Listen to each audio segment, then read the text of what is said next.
The laughter echoed across the polished marble floor before Isabella Jones could even unfold the faded linen cloth protecting her handmade necklace.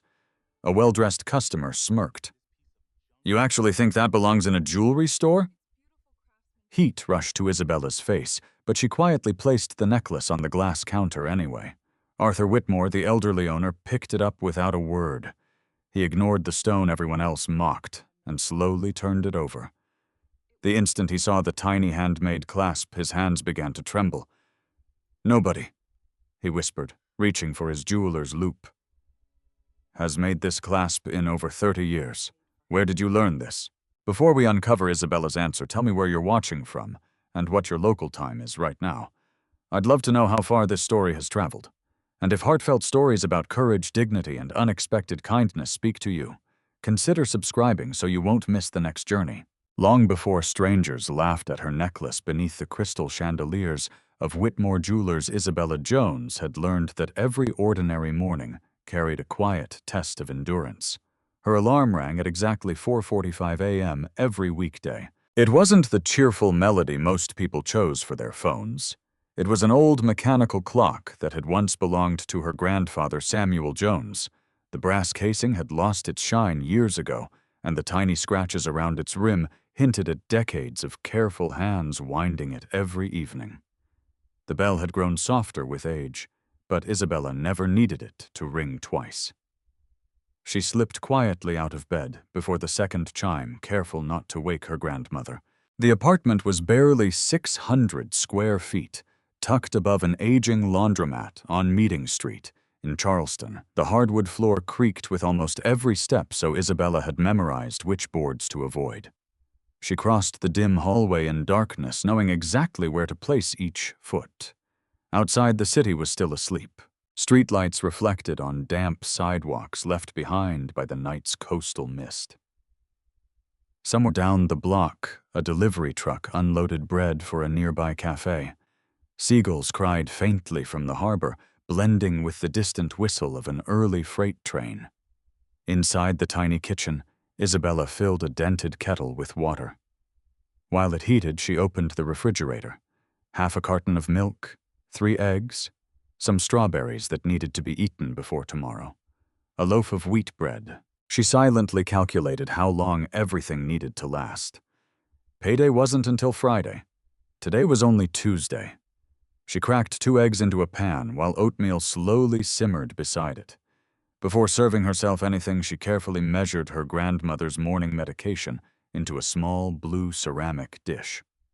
The pills were arranged in the same order every day: blood pressure, Parkinson's medicine, vitamin D, 1 capsule for joint pain. Routine had become its own form of love. At precisely 5:20, Isabella gently knocked on the bedroom door. "Grandma." A soft voice answered almost immediately. "I'm awake, sweetheart." Evelyn Jones had once been an elementary school teacher whose classroom walls were filled with colorful maps and children's drawings.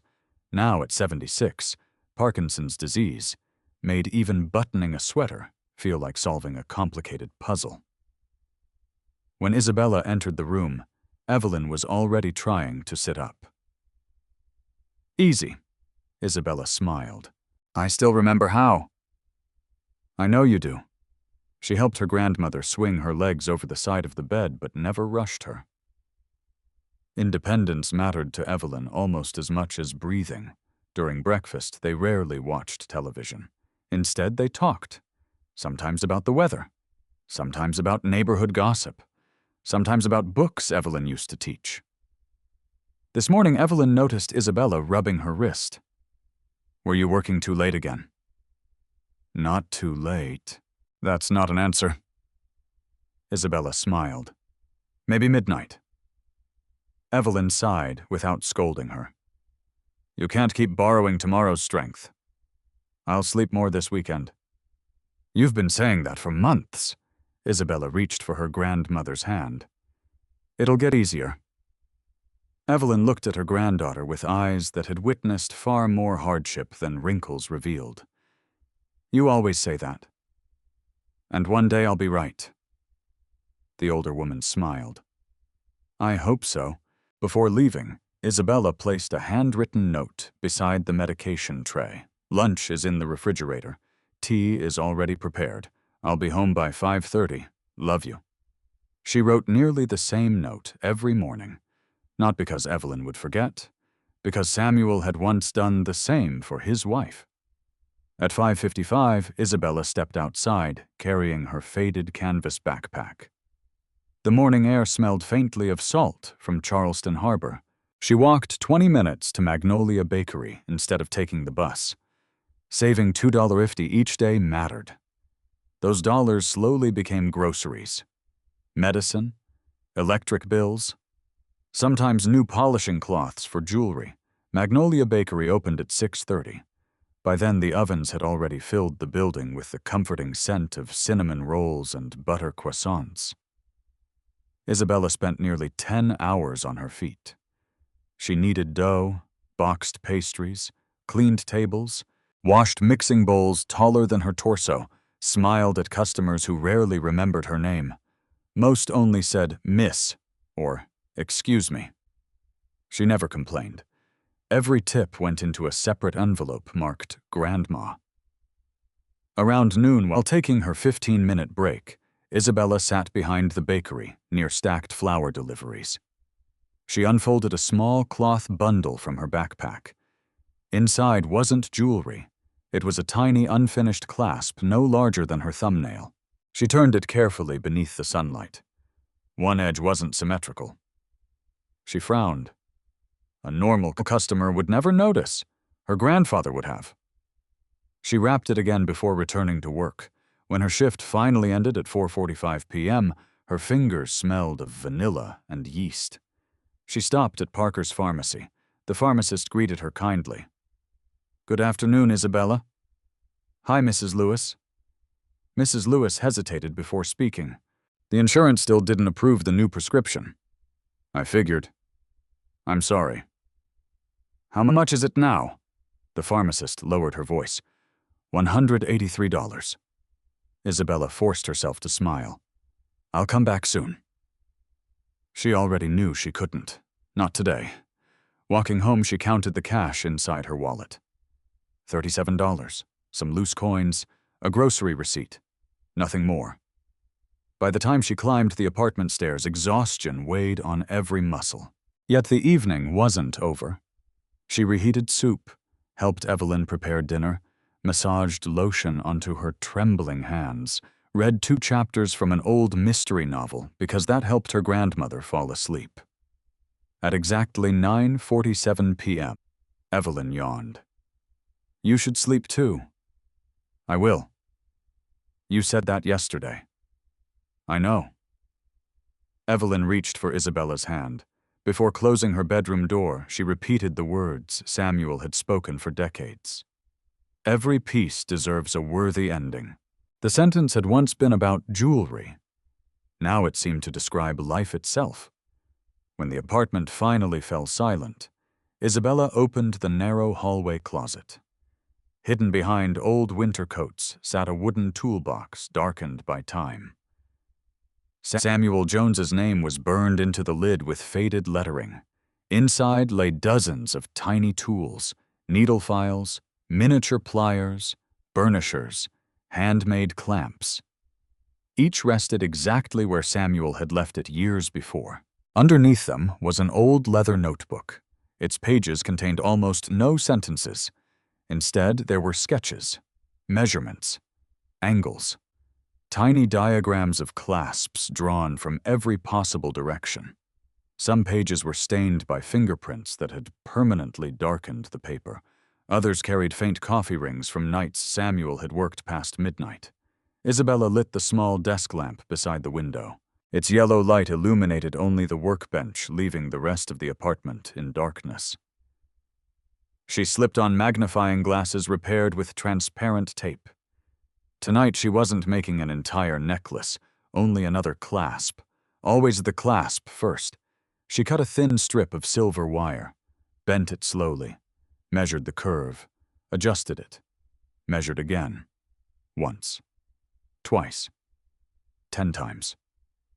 Every movement was patient. Every mistake meant starting over. Hours passed unnoticed. Outside traffic disappeared. Inside, only the gentle scrape of metal against file could be heard. At one point, frustration almost won. The tiny hinge refused to align. She closed her eyes. She remembered Samuel's steady voice from years ago. "Never force metal to obey you." She whispered the next line herself. "Teach it where it belongs." She adjusted the angle by less than a millimeter. This time it clicked, a soft, perfect click, barely audible, yet somehow deeply satisfying. She smiled. Not because it was beautiful, because it was right. Carefully placing the finished clasp beside the unfinished necklace, Isabella finally closed the toolbox. The clock on the wall read 12:18 a.m. In less than 5 hours, Samuel's old alarm clock would ring again. She switched off the lamp, unaware that the tiny clasp resting on her workbench would soon carry her into a jewelry store where almost everyone would laugh at what they could see, while one man would recognize the only detail that truly mattered. Long before anyone associated Samuel Jones with a remarkable piece of craftsmanship, most people in Charleston simply knew him as the quiet man who repaired things no one else wanted to fix. Broken clocks, bent eyeglass frames, pocket watches inherited from grandparents, silver lockets with snapped hinges, children's music boxes that had stopped singing years before. His tiny workshop stood behind a modest brick duplex on the east side of the city, tucked beneath the shade of 2 sprawling live oak trees. It wasn't a proper jewelry studio. The ceiling leaked whenever heavy rain rolled in from the Atlantic, and every winter the old space smelled faintly of cedar machine oil and polished brass. Yet to young Isabella, it had always felt like the most magical room in the world. She could still remember the first afternoon Samuel invited her inside. She had been only 8 years old. Most children her age wanted dolls or bicycles. She wanted to know why her grandfather smiled whenever he held a tiny piece of metal between his fingers. "What makes jewelry expensive?" she had asked. Samuel chuckled softly without answering. Instead, he placed 2 necklaces on the worn oak workbench. One sparkled brilliantly beneath the lamp. Large gemstones caught the light from every angle. The other looked almost ordinary. "Pick the better one." Without hesitation, Isabella pointed to the sparkling necklace. Samuel nodded. "Now close your eyes." She obeyed. He gently turned both necklaces over before placing them back into her hands. "This time," he said, "don't look." She ran her fingers across the backs. The first necklace felt rough around its clasp. The second closed with a smooth, precise click. She opened it, closed it, opened it again. The tiny mechanism moved as though every part had been born exactly where it belonged. She smiled. "This one." Samuel grinned. "Now you've started learning." From that day forward, every Saturday morning became their secret tradition. While other children played soccer in neighborhood parks, Isabella sat beside Samuel beneath the yellow workshop lamp. He never began with gemstones. He never talked about gold prices. He never discussed famous jewelry houses. Instead, he taught patience. The first lesson lasted nearly 3 hours. It wasn't about making anything. It was about holding a pair of miniature pliers correctly. "Your hands should never fight the metal." He adjusted her fingers gently. "They should persuade it." She laughed. "Metal can't listen." Samuel smiled. "Then why does it remember every mistake?" Those words stayed with her for years. Samuel believed every tool deserved respect. Before beginning work each morning, he wiped every file with a soft cloth. Each pair of tweezers returned to the exact same drawer. Every measuring gauge rested inside a handmade leather roll stitched by Evelyn decades earlier. Organization wasn't obsession. It was gratitude. "If you take care of your tools," he often said, "they'll take care of someone else's memories." Because that was what jewelry meant to him. Not luxury, memory. One autumn afternoon, a wealthy businessman entered the workshop carrying an antique pocket watch. Its gold case alone was worth thousands of dollars. Samuel examined it quietly. "The spring is broken. Can you replace it?" "I can." "How much?" Samuel quoted a modest price. The man frowned. "That's all?" Samuel nodded. "You're charging far too little." Samuel simply smiled. "I repair the watch. The watch is valuable, but my honesty shouldn't become expensive because your watch is." The businessman stared at him for a long moment before paying nearly double anyway. After he left, Isabella asked the obvious question. "Why didn't you ask for more?" Samuel continued polishing the repaired watch. "Because then I'd be selling greed instead of skill." His answers were always like that. Simple, quiet, impossible to forget. Years passed. Isabella learned how to file silver without leaving scratches, how to measure wire by feel before using a ruler, how to listen to tiny hinges instead of forcing them closed. But one lesson remained forbidden: the clasp. Whenever she reached for one of Samuel's finished clasps, he gently covered it with his hand. "Not yet?" When your hands become patient enough." "How will I know you won't?" "I will." At 14, Isabella finally received permission. Samuel opened a small velvet pouch. Inside lay dozens of tiny clasps, unlike anything sold in ordinary jewelry stores. Each looked elegant, but deceptively simple. No visible solder, no unnecessary decoration. Every curve perfectly balanced. He selected one. "This isn't the hardest part of jewelry." "It isn't." "No. It's the most honest." She looked confused. Samuel placed the clasp into her palm. "Most people admire what shines." He closed her fingers around it. "Only a few notice what holds everything together."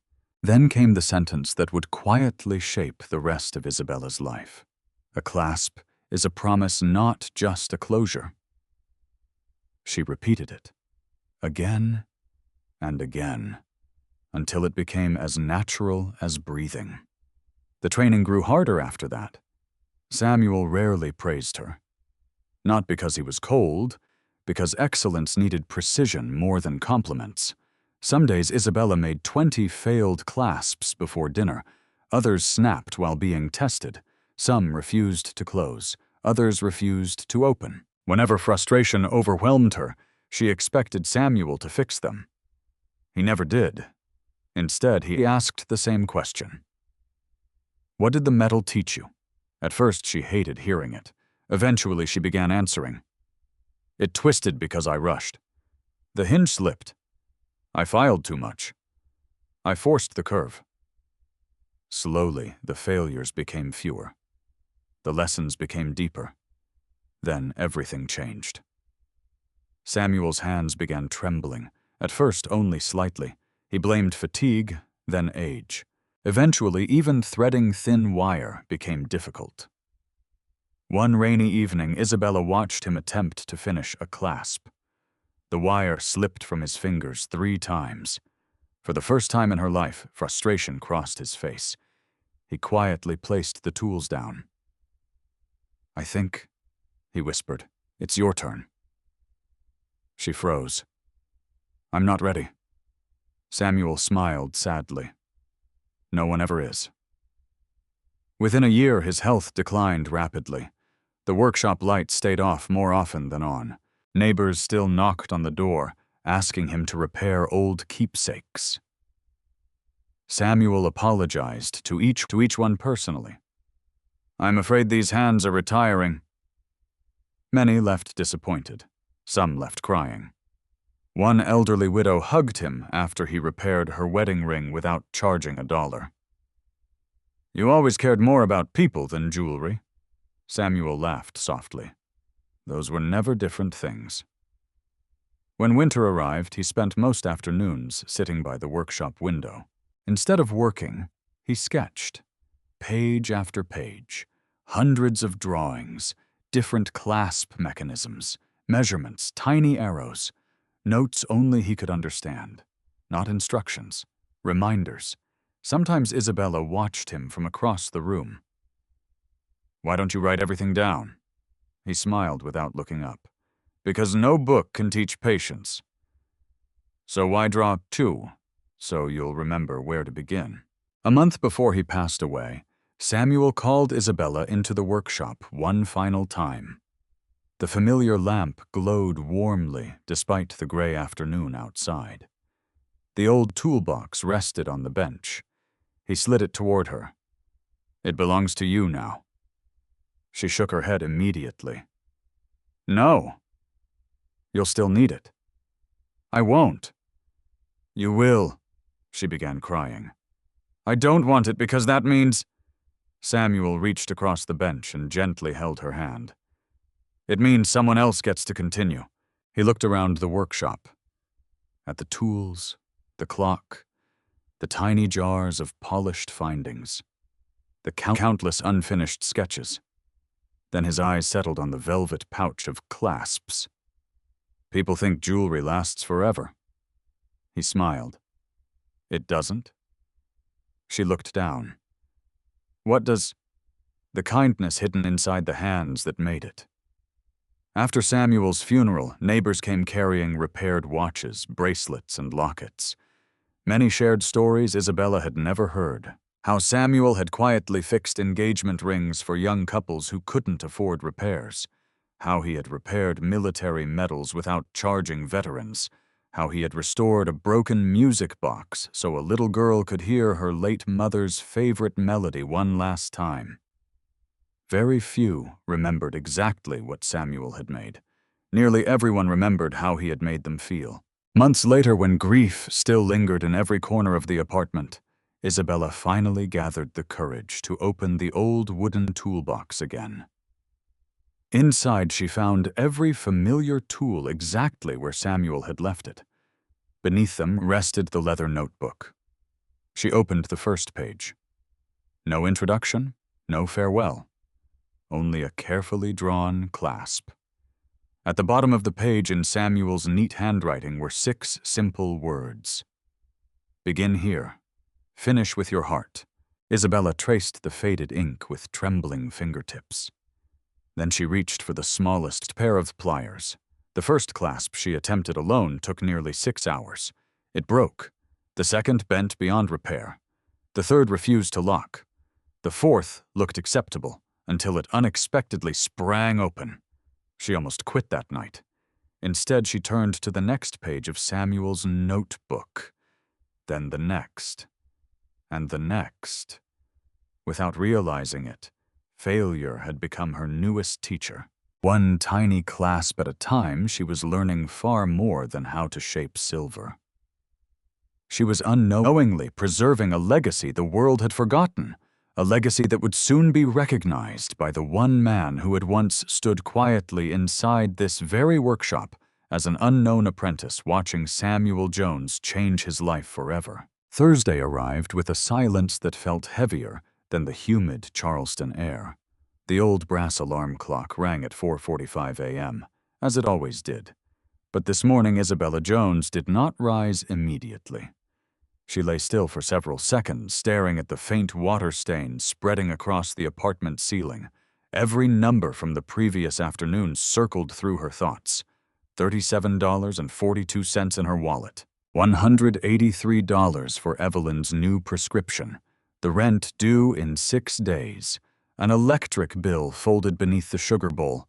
For the first time in years, she had no idea how she was going to make the numbers meet. She finally sat up, drew a slow breath, and whispered the same sentence she had repeated whenever life felt too large. One thing at a time. The apartment was unusually quiet. Usually by now, Evelyn would already be humming softly while waiting for breakfast. Instead, Isabella found her grandmother sitting by the living room window, wrapped in an old knitted blanket despite the warm weather. The morning light rested gently across Evelyn's silver hair. She was looking at nothing in particular. just watching another sunrise over rooftops that had grown familiar after 30 years. "You've been awake a while," Isabella said. "I couldn't sleep. Were your hands hurting?" "A little." Evelyn smiled, though her smile never quite reached her eyes. "My mind hurts more than my hands." Isabella knew what that meant. Medical bills, the endless appointments, watching her granddaughter work herself to exhaustion. Without saying another word, Isabella knelt beside her chair and rested her head lightly against Evelyn's shoulder. Neither of them cried. Love had long ago replaced dramatic tears with quiet understanding.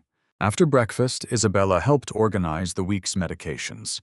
She noticed something that made her stomach tighten. Only 3 tablets remained in the newest prescription bottle. 3. Mrs. Lewis at Parker's pharmacy had already warned her that missing doses could make Evelyn's symptoms noticeably worse. Isabella silently replaced the cap. She hoped her grandmother hadn't counted. Evelyn had. "I've still got enough. For now. For a little while." "I'm working on it." Evelyn reached across the table. "No." Isabella looked up. "No. Don't start selling pieces of your grandfather because of me." "I'm not selling Grandpa." "You know exactly what I mean." The room fell silent. The unfinished necklace rested inside a small wooden box on the kitchen counter. Evelyn looked toward it. "That's the best thing you've ever made." "I can make another." "Maybe." She smiled sadly. "But not that one." Isabella didn't answer. She simply closed the wooden box. After walking to Magnolia Bakery, she tried focusing on work. Customers streamed through the doors as usual. Tourists buying cinnamon rolls, office workers grabbing coffee before meetings, parents carrying sleepy children on their way to school. She greeted everyone with the same warm smile. "Good morning. What can I get started for you? Have a wonderful day." No one noticed how distracted she was. Around 11 o'clock, her manager, Rosa Hernandez, stepped beside her while frosting cupcakes. "You've weighed the same tray twice." "I'm sorry. You haven't made a mistake all year." "I'm just tired." Rosa studied her face. "You taking care of your grandma again?" Isabella nodded. "Medicine?" Another nod. Without another question, Rosa quietly slipped a warm blueberry muffin into a paper bag. "You skipped breakfast." "I didn't." "You ate because you had to." She handed Isabella the bag. "Now eat because somebody cares." Isabella smiled gratefully. Acts of kindness often arrived looking much smaller than the burdens they eased. During lunch break, she sat outside beneath a magnolia tree across the street. The necklace lay inside the cloth, wrapping on her lap. For nearly 15 minutes, she simply stared at it. The pendant wasn't extravagant. A smooth piece of polished sea glass collected years earlier along Sullivan's Island. Fine silver wire embraced the pale blue stone in gentle curves that resembled ocean waves. It was beautiful, but that wasn't why she hesitated. She turned it over. Her thumb rested on the clasp. Tiny, perfectly balanced. Hours of careful work hidden where almost no one would ever look. She smiled, despite herself. "Grandpa would have adjusted that corner." She laughed quietly. Even now she could hear his voice. "The back matters just as much as the front." Her phone vibrated. A voicemail notification. It was from Parker's pharmacy. "Miss Jones, this is just a reminder that your prescription will be returned to inventory after tomorrow afternoon if it hasn't been picked up. Please give us a call if you have any questions."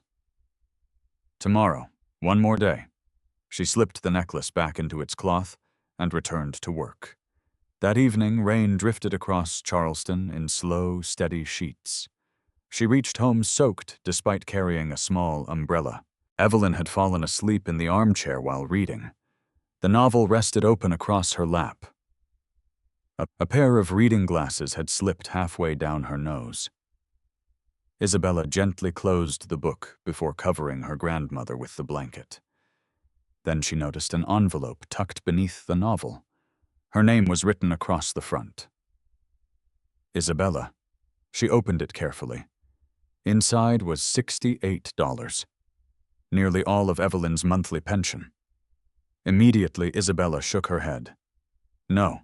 When Evelyn woke a few minutes later, Isabella held the envelope out. I can't. You can. No.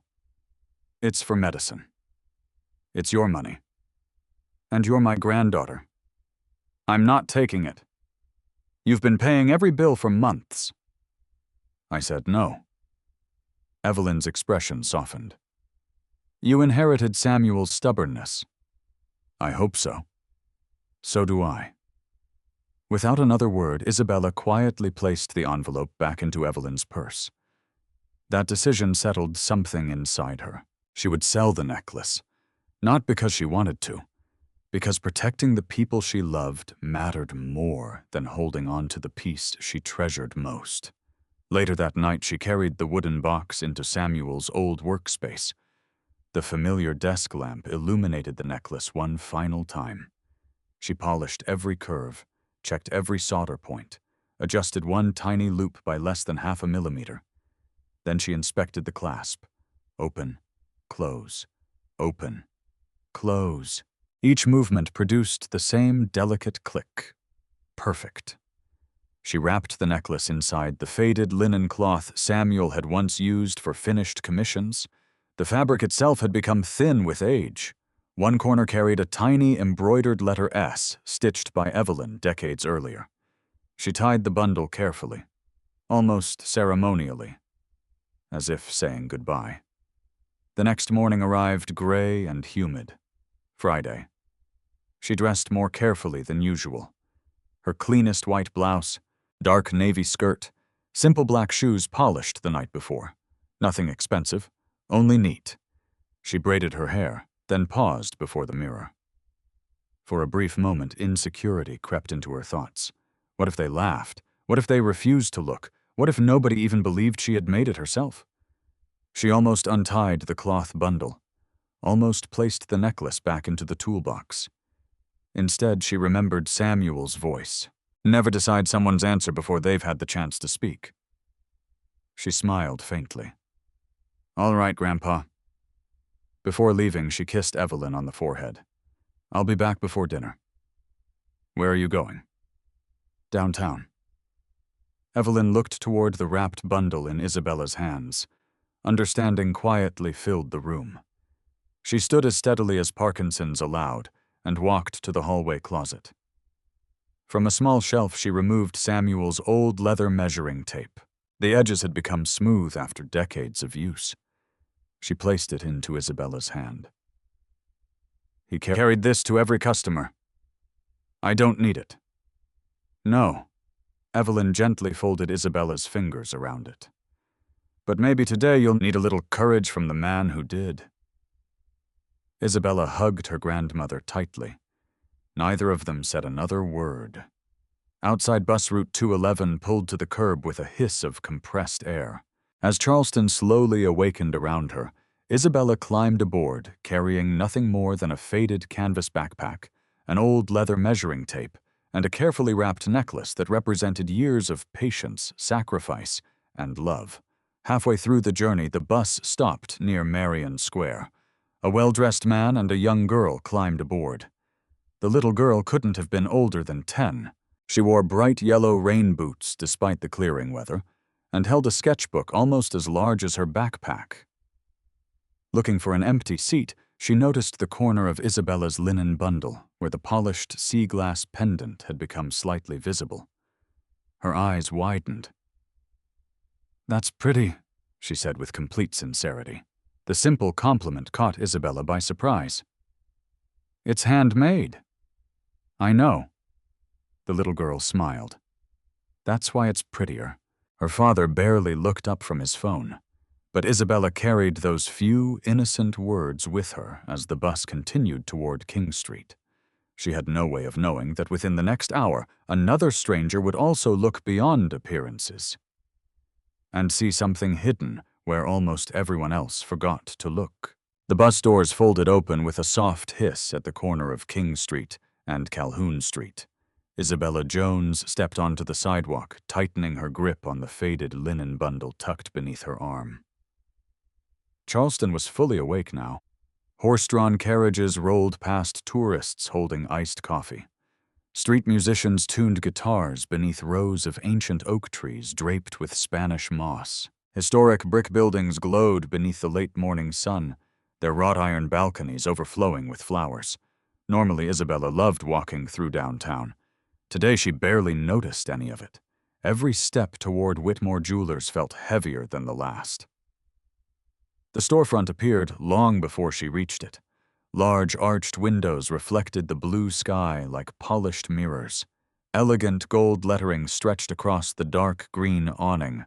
Whitmore Jewelers, established 1919. The display windows sparkled with diamonds, sapphires, emeralds, and antique watches carefully arranged beneath soft lighting. Isabella stopped across the street. She looked down at her shoes. Clean, but old. She brushed invisible dust from her navy skirt, smoothed the wrinkles from her blouse, then glanced at the linen cloth in her hands. For a brief moment, she almost turned around. Who was she kidding? People who bought jewelry here probably spent more on lunch than she earned in an entire week. She imagined the conversation before it even happened. "I'm sorry, miss. We don't purchase handmade crafts. Maybe try the flea market." Her stomach tightened. She took one step backward, then another. Just as she turned away, she heard a familiar voice. "Miss Necklace." She looked around. Across the street, the little girl from the bus was waving enthusiastically beside her father. Emily Cooper. She pointed toward the jewelry store with a huge smile. "You can do it?" Her father, Daniel Cooper, looked embarrassed by the interruption. "Emily? It's okay. But, come on." He gently guided his daughter toward another shop. Before disappearing around the corner, Emily waved once more. That tiny gesture stopped Isabella in her tracks. She smiled, not because she suddenly felt brave, because someone she had never met believed she belonged there. She crossed the street. The brass handle felt cool beneath her palm. A small bell chimed softly as she opened the door. The air inside carried the faint scent of polished wood and expensive perfume. Soft classical piano music drifted through hidden speakers. Everything gleamed. Glass display cases stretched across the showroom like crystal rivers. Diamond necklaces rested on black velvet. Vintage brooches sparkled beneath carefully angled lights. Elegant customers moved quietly between showcases, while sales associates spoke in calm, measured voices. Isabella instantly felt out of place. She stood just inside the entrance, unsure whether to move farther. Within seconds, a woman in a charcoal blazer approached. Her name tag read, "Grace Miller, Store Manager." Grace offered the practiced smile of someone accustomed to greeting wealthy clients.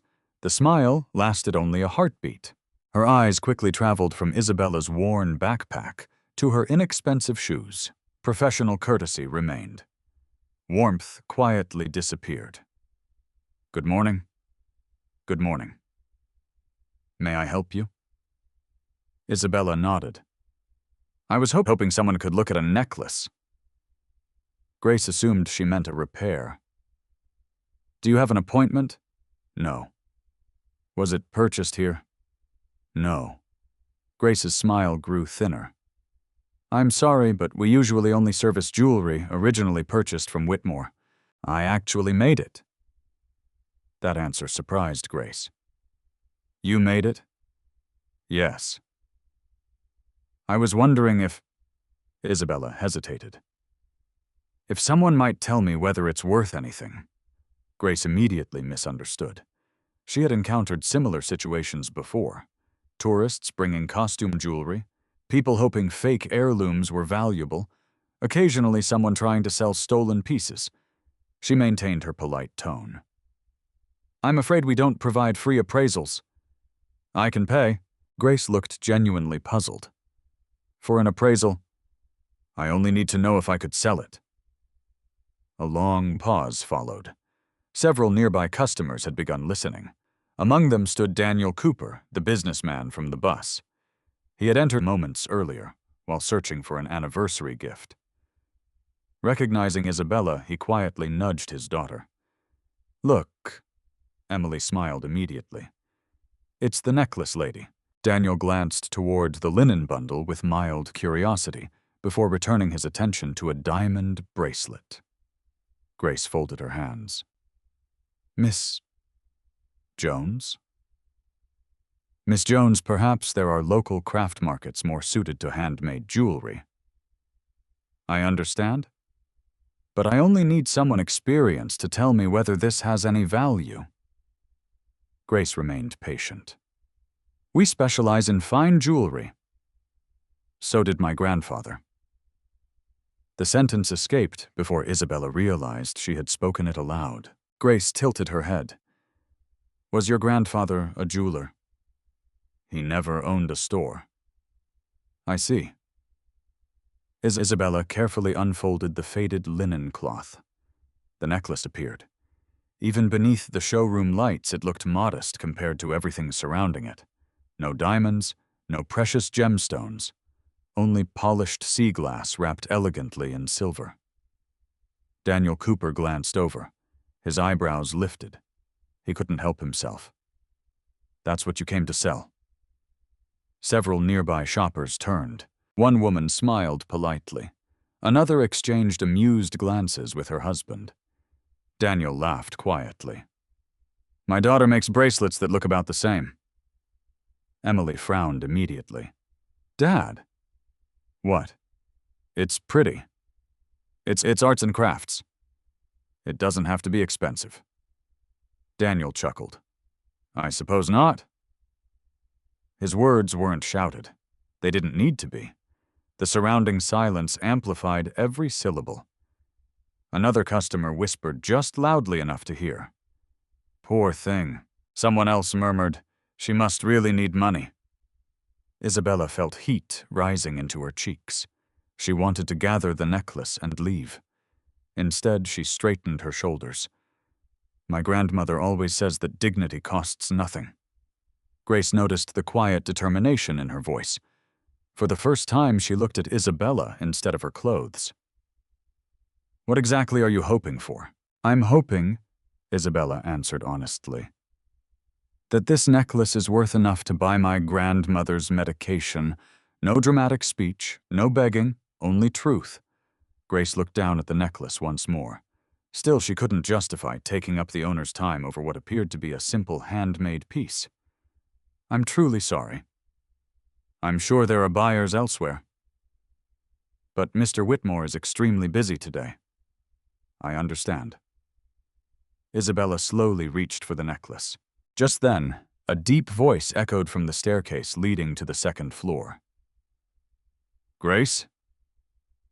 Everyone instinctively turned. Arthur Whitmore descended the staircase at an unhurried pace. At 68, his silver hair and neatly pressed navy suit reflected decades of discipline. Thin, wire-rimmed glasses rested low on his nose. His movements were calm, measured, like someone who had spent an entire lifetime learning not to rush important decisions. "What seems to be the matter?" Grace answered first. "A young woman would like an appraisal." Arthur nodded absently. "I'm sure Harold can—" Then he noticed Isabella quietly wrapping the necklace again. Something about the careful way she folded the old linen cloth caught his attention. "May I?" She looked surprised. "If you don't mind." Without another word, she placed the necklace into his waiting hands. Arthur didn't immediately inspect it. Instead, he felt its weight, balanced it gently between his fingers. Experienced craftsmen often learned more through touch than sight. He examined the sea glass pendant, the silver wire, The finishing. Beautiful. Simple. Honest work? Daniel Cooper smiled faintly. I told my daughter it was homemade. Arthur didn't respond. Grace waited politely. Several customers began drifting back toward the display cases. The moment seemed over. Then Arthur slowly rotated the necklace. Once, twice, almost absent-mindedly, until the back faced upward. His eyes stopped. Completely. He leaned closer. The faint smile disappeared from his face. He raised the necklace higher toward the light, not to examine the pendant, not to inspect the silver, only the clasp, a tiny clasp almost no customer would ever notice. Arthur's breathing changed, almost imperceptibly. His fingers tightened ever so slightly. He reached into his jacket pocket and removed a jeweler's loop. Grace blinked in confusion. Arthur almost never used magnification in the showroom, only when something extraordinary demanded certainty. Without saying a single word, he positioned the loop over one eye. The room gradually fell silent. Even Daniel Cooper stopped speaking. Arthur studied every curve, every joint, every microscopic filing mark. His expression shifted from curiosity to disbelief, then to something that looked remarkably like recognition. Finally, in a voice barely above a whisper, he asked the question that made the entire showroom stand perfectly still. Young lady. He looked directly into Isabella's eyes. Who taught you to make this clasp? For several long seconds, no one answered. The question Arthur Whitmore had asked seemed almost absurd to everyone except the man who had spoken it. Young lady. Who taught you to make this clasp? The showroom only moments earlier filled with quiet conversations, and the soft notes of a piano concerto had fallen into complete silence. Even the couple browsing engagement rings stopped pretending not to listen. Grace Miller looked from Arthur to Isabella, uncertain what had changed. To her, the necklace still looked exactly the same. Simple, handmade, modest. Nothing that belonged beside six-figure diamond collections. Daniel Cooper folded his arms with mild curiosity. He had expected Arthur to politely decline the appraisal, perhaps offer directions to a craft fair. Instead, the owner of one of Charleston's oldest jewelry stores looked as though he had just discovered something impossible. Isabella swallowed. My grandfather. Arthur's eyes never left hers. What was his name? Samuel Jones. The color slowly drained from Arthur's face. Not dramatically, not with theatrical surprise. Instead, it happened the way old memories return quietly, one undeniable detail at a time.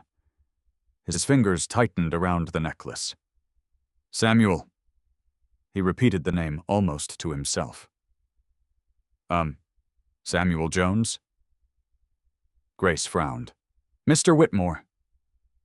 He didn't answer. Instead, he lifted the necklace closer to the ceiling lights again. This time, he ignored everything except the tiny clasp. He rotated it carefully. Once, twice, then a third time. His thumb gently traced the nearly invisible curve hidden beneath the hinge. Most people would never notice it. Arthur did. His breathing became slower, measured, almost reverent. Finally, he removed the loop from his eye. Grace. Yes, sir? Lock the front door for a few minutes. The request stunned her. The front door? Please. Grace hesitated. Customers exchanged confused glances. Daniel looked toward the entrance. Is something wrong? Arthur finally looked up. No. His voice remained calm. Something is very right. No one understood what that meant. Grace reluctantly walked toward the entrance and turned the brass lock. The small click echoed through the quiet showroom. The closed sign remained hidden. No one was trapped. But for the first time in years, Whitmore Jewelers had paused normal business. Arthur placed the necklace gently on a black velvet display pad instead of the glass countertop. He disappeared briefly into a nearby cabinet.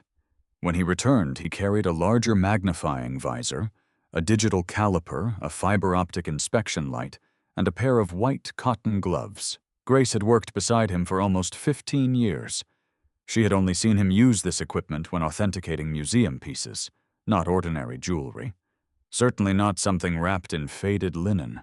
Arthur carefully put on the gloves. Only then did he touch the clasp again. The inspection light illuminated the tiny mechanism with brilliant white light. Every microscopic filing mark became visible, every solder joint, every polished edge. Arthur adjusted the visor. Silence deepened. He measured the width. Exactly. Measured the hinge, measured the spring tension. Then he gently opened the clasp. Click, closed it, click, opened it again. The sound was almost too soft for anyone else to hear. Arthur smiled. Not broadly. Just enough for old memories to soften the lines around his eyes. Daniel finally broke the silence. Is it valuable? Arthur didn't answer immediately. Instead, he looked at Isabella. Did your grandfather ever explain why he shaped this curve here? He pointed to an almost invisible bend beneath the hinge. Isabella leaned closer. Yes. What did he say? He said, she hesitated, surprised anyone else would ask. So he said metal should never fight itself. Arthur closed his eyes. Just for a moment. When he opened them again, they looked strangely brighter. And what about this notch? He called it the breathing space. Grace frowned. The what? The breathing space, Isabella repeated. He said every clasp needed room to move naturally. Arthur gave a slow nod. Exactly. Grace stepped closer. I'm sorry, sir. She looked again. I still don't understand. Arthur removed the visor. You aren't supposed to. Everyone looked puzzled. He gently tapped the clasp with one fingertip. This isn't decorative. Grace remained silent. This isn't accidental. Still silence. Arthur continued. This entire clasp was built from a philosophy almost no one practices anymore. Daniel laughed politely. A clasp? Arthur looked directly at him. Yes. It's just the back. No. Arthur's voice carried quiet authority. It is the foundation. He turned the necklace over so everyone could see. Most jewelers design the front. He paused. Great jewelers design what nobody notices. Daniel shrugged. It still looks tiny. Arthur smiled faintly. So does the hinge on your front door. Daniel blinked. What? You ignore it every day. Arthur continued calmly. But the day it fails, he looked around the showroom. Nothing else matters. The room became silent again. Grace leaned closer. So, what's different about this one? Arthur carefully pointed toward the spring housing. Look here. Grace squinted. I don't see anything. Exactly. What? There are no visible stress points. She looked again. No. There shouldn't be. Arthur slowly removed one glove. When I was 21 years old, his voice grew quieter. I spent nearly 8 months trying to make a clasp that looked this effortless. Grace looked surprised. You? I failed. Daniel crossed his arms. Everyone fails. Arthur nodded. Yes. But only one man ever showed me why. His eyes returned to Isabella. Samuel Jones. The name seemed to settle over the showroom like dust disturbed after many years. Isabella stared at him. You knew my grandfather. Arthur didn't answer immediately. Instead, he carefully closed the clasp once more. Click. He smiled again. The sound. He almost whispered it. It still sounds exactly the same. Isabella frowned. The sound. Your grandfather believed every clasp should close with confidence. She felt chills run across her arms. He used to say... She stopped herself. Arthur finished the sentence. People should hear trust. Neither of them moved. Grace looked back and forth between the two. You've heard that before? Arthur looked almost amused. I've heard it hundreds of times. He gently set the necklace down. Samuel refused to let me keep practicing until I could close a clasp without looking. Now even Daniel Cooper had stopped pretending this was ordinary. Emily, standing quietly beside him, smiled. I told you it was special. Daniel didn't answer. Arthur looked toward Isabella once more. Did your grandfather also make you file silver by hand before you were allowed to solder anything? She blinked. Yes. And did he insist every finished clasp be opened 100 times before he considered it complete? Her eyes widened. How do you know that? Arthur laughed softly. Because I complained every single day. Grace stared. You apprenticed under her grandfather? Arthur shook his head. Not officially. What do you mean? I couldn't afford formal training. His expression drifted somewhere far beyond the showroom walls. I was just a stubborn young man who kept showing up at a tiny workshop asking questions. The customers listened in complete silence. Arthur continued almost absent-mindedly. I thought jewelry was about diamonds, he smiled. Samuel spent my entire first week teaching me how to polish a hinge. Daniel looked bewildered. A whole week? Arthur nodded. I thought he was wasting my time. Weren't you? Arthur looked toward the necklace. No. I just didn't understand yet. He gently picked it up again. People spend fortunes on stones.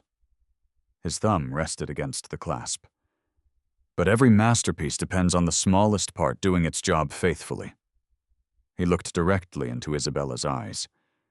Your grandfather understood that better than anyone I've ever met. For the first time since entering the store, Isabella no longer felt embarrassed. She felt confused. Confused because the man everyone respected wasn't talking about the necklace's beauty. He wasn't asking about the sea glass. He wasn't discussing silver purity. He wasn't mentioning its possible price. He was speaking as though this tiny clasp carried a story far older than the necklace itself.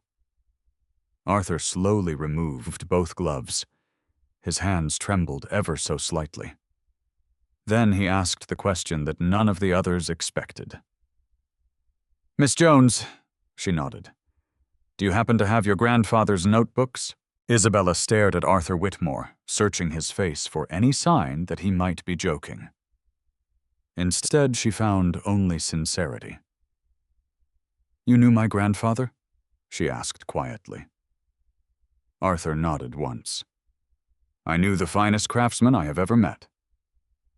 The sentence settled over the showroom like a breeze that no one had expected. Grace Miller blinked in disbelief. The finest? Arthur looked at her with gentle certainty. Without question. Daniel Cooper frowned. I've never heard of Samuel Jones. Arthur gave a sad smile. That's exactly the tragedy. He carefully removed the inspection lamp and folded his white gloves before placing both on the counter. Then he motioned toward a seating area near the showroom windows. Miss Jones, would you sit with me for a moment? She hesitated. I don't want to interrupt your business. My business can wait. He looked toward Grace. Please bring us some coffee. Grace instinctively answered, Of course. Then she caught herself. Arthur almost never served refreshments during appraisals. Certainly not for someone who had entered wearing inexpensive clothes and carrying a homemade necklace. Yet she quietly walked toward the employee kitchen. Daniel glanced toward the locked entrance. We're all waiting now. Arthur turned to him politely. If you're in a hurry, Mr. Cooper. Mr. Cooper. Arthur smiled. I'll gladly reopen the doors. Daniel surprised himself. No. Emily tugged lightly on his sleeve. I want to hear. He sighed. So do I. Within minutes, everyone who remained in the showroom had naturally gathered closer. No one seemed interested in shopping anymore. Grace returned carrying coffee for Arthur and Isabella, and juice for Emily. She set the cups down gently. Arthur thanked her before turning back to Isabella. You said your grandfather left notebooks. Yes. And tools. Yes. Do you still have them? I've kept everything. Arthur slowly released a breath he seemed to have been holding for years. Thank God. The words escaped almost involuntarily. Isabella tilted her head. Were they important? Arthur looked directly into her eyes. They may be more important than you realize. Silence followed. Finally, Isabella spoke. My grandfather never talked much about himself. Arthur laughed softly. No. He never did. He mostly repaired things. Arthur nodded. That's what people believed. What do you mean? Arthur leaned back. When I first met Samuel, I thought exactly the same thing. His gaze drifted toward the showroom ceiling as old memories resurfaced. I was 21. I had just finished sweeping floors at another jewelry shop. I thought I knew everything because I could polish silver without leaving fingerprints. A faint smile crossed his face. I knew almost nothing. Grace listened carefully. She had heard fragments of Arthur's early career before. Never this story. I visited Samuel because another jeweler laughed at one of my repairs. Arthur chuckled. They told me there was an old man across town who understood impossible mechanisms. Daniel folded his arms. So he taught you? Arthur shook his head. Not immediately. What happened? He handed me a broken clasp. Arthur smiled at the memory. He told me to fix it. Could you? I thought I could. He laughed. I failed 5 times. Emily's eyes widened. 5? Arthur smiled warmly. Probably closer to 50. Even Daniel couldn't help smiling. What did he do? He watched. That's all. He watched me become impatient. Arthur looked down at Isabella's necklace. Then he quietly took the same broken clasp. He repaired it in less than 3 minutes. Grace shook her head. 3 minutes. Arthur nodded. I asked him how. He answered with only 1 sentence. Isabella finished it before Arthur could speak. A clasp is a promise, not just a closure. Arthur looked at her in amazement. He taught you that too. He said it all the time. Arthur smiled sadly. So did I. Daniel finally interrupted. I'm sorry. I'm still confused. If your grandfather was so extraordinary. He looked toward Isabella. Why has nobody heard of him? Arthur's smile disappeared. For several seconds he said nothing. When he finally answered, his voice had become noticeably quieter. Because some of the greatest craftsmen never learned how to advertise themselves. He turned toward Isabella. Samuel cared more about perfecting his work than protecting his reputation. She listened carefully. He believed good work spoke for itself. Arthur sighed. Sometimes it should. But the world doesn't always listen. Grace frowned. Did something happen? Arthur hesitated. Yes. But that's a longer story. Instead of continuing, he gently picked up the necklace once more. Tell me about this piece. Isabella looked down at it. I made it over several months. The sea glass. I found it on Sullivan's Island after a storm. Arthur nodded. The silver? I saved scraps from repair jobs and bought a little more whenever I could afford it. Grace looked surprised. You built this from recycled silver? Mostly. Arthur smiled. Samuel used to do exactly that. Daniel leaned forward. What about the clasp? Isabella's fingers instinctively touched it. I probably made 15 before this one. Arthur raised an eyebrow. Only 15? She laughed softly. I broke many more than that. What made this one different? I stopped trying to force it. Arthur smiled immediately. What changed? I remembered Grandpa telling me. She closed her eyes briefly. Oh, that metal remembers fear. Arthur nodded. He really said that. I slowed down. I listened. I filed less. And eventually, she gently opened the clasp. Click. It finally sounded right. Arthur's eyes glistened, not dramatically, only enough for Grace to notice. She had worked beside him for years.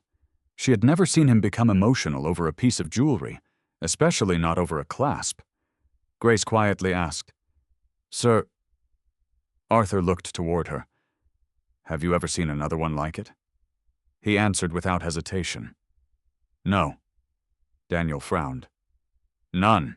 Not since Samuel. What about expensive designer brands? Arthur shook his head.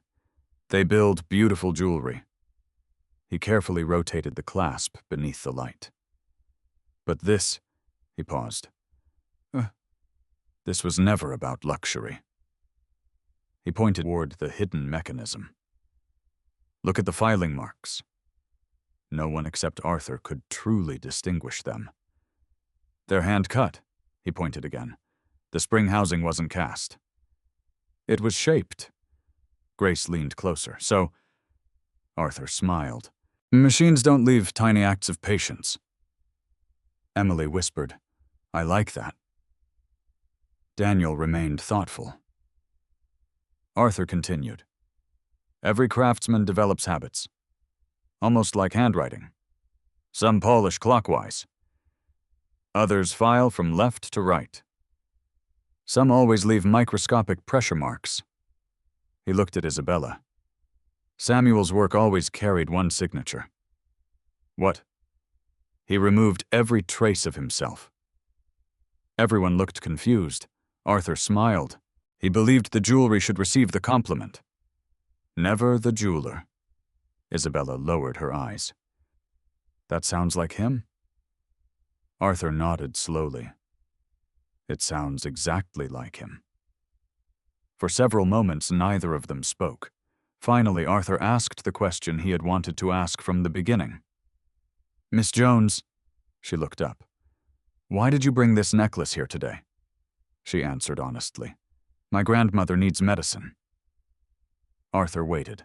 I couldn't think of anything else to sell. Do you know what this necklace is worth? She shook her head. I hoped maybe. Her voice softened. A few $100s. The room became completely silent. Daniel looked toward Arthur, expecting him to name a price. Grace did the same. Arthur, however, surprised everyone. He slowly placed the necklace back into Isabella's hands. I'm not buying it. The sentence struck the room like cold water. Isabella forced a small smile. I understand. She began wrapping the linen cloth again. Arthur gently raised one hand. You misunderstand me. She stopped. I'm not buying it. He looked directly into her eyes. Because this necklace should never leave your family. Arthur Whitmore's words lingered in the air. I'm not buying it. Because this necklace should never leave your family. Isabella stood motionless. She appreciated the kindness behind the statement, but kindness alone would not pay for Evelyn's medication. Her fingers instinctively tightened around the linen cloth. I understand what you're saying, she said softly, but I don't have another choice. Arthur studied her face. He recognized the expression immediately. He had seen it many years ago. the quiet determination of someone who had already sacrificed everything except their dignity. "Miss Jones," he said gently, "would you allow me to tell you a story?" She nodded. "If it helps you understand why I'm asking." Grace and the remaining customers remained silent. Even Daniel Cooper, who had initially dismissed the necklace, found himself listening with genuine interest. Arthur rested both hands on the polished walnut counter. It was the spring of 1981. His eyes drifted toward the rain-speckled windows, no longer seeing King Street, but another Charleston entirely. I had been working in jewelry for less than 2 years. I believed expensive stones created great jewelers. He smiled at his younger self. I spent every paycheck buying better tools.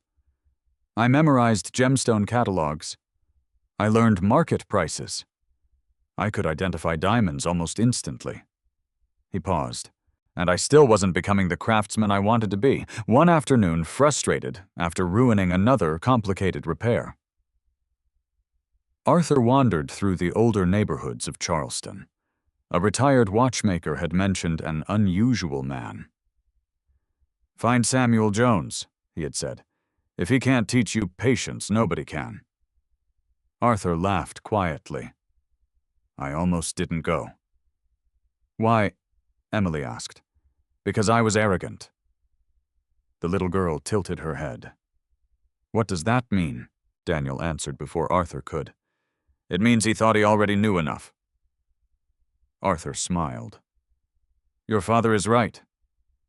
I thought I needed advanced techniques. I didn't realize I needed humility." The memory unfolded vividly.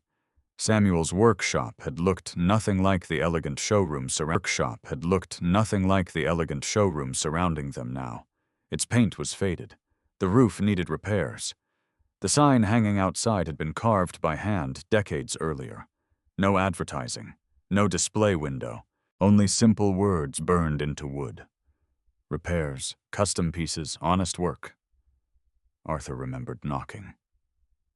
Samuel had opened the door wearing a faded denim apron covered in silver dust. He looked more like a carpenter than a jeweler. "What do you need?"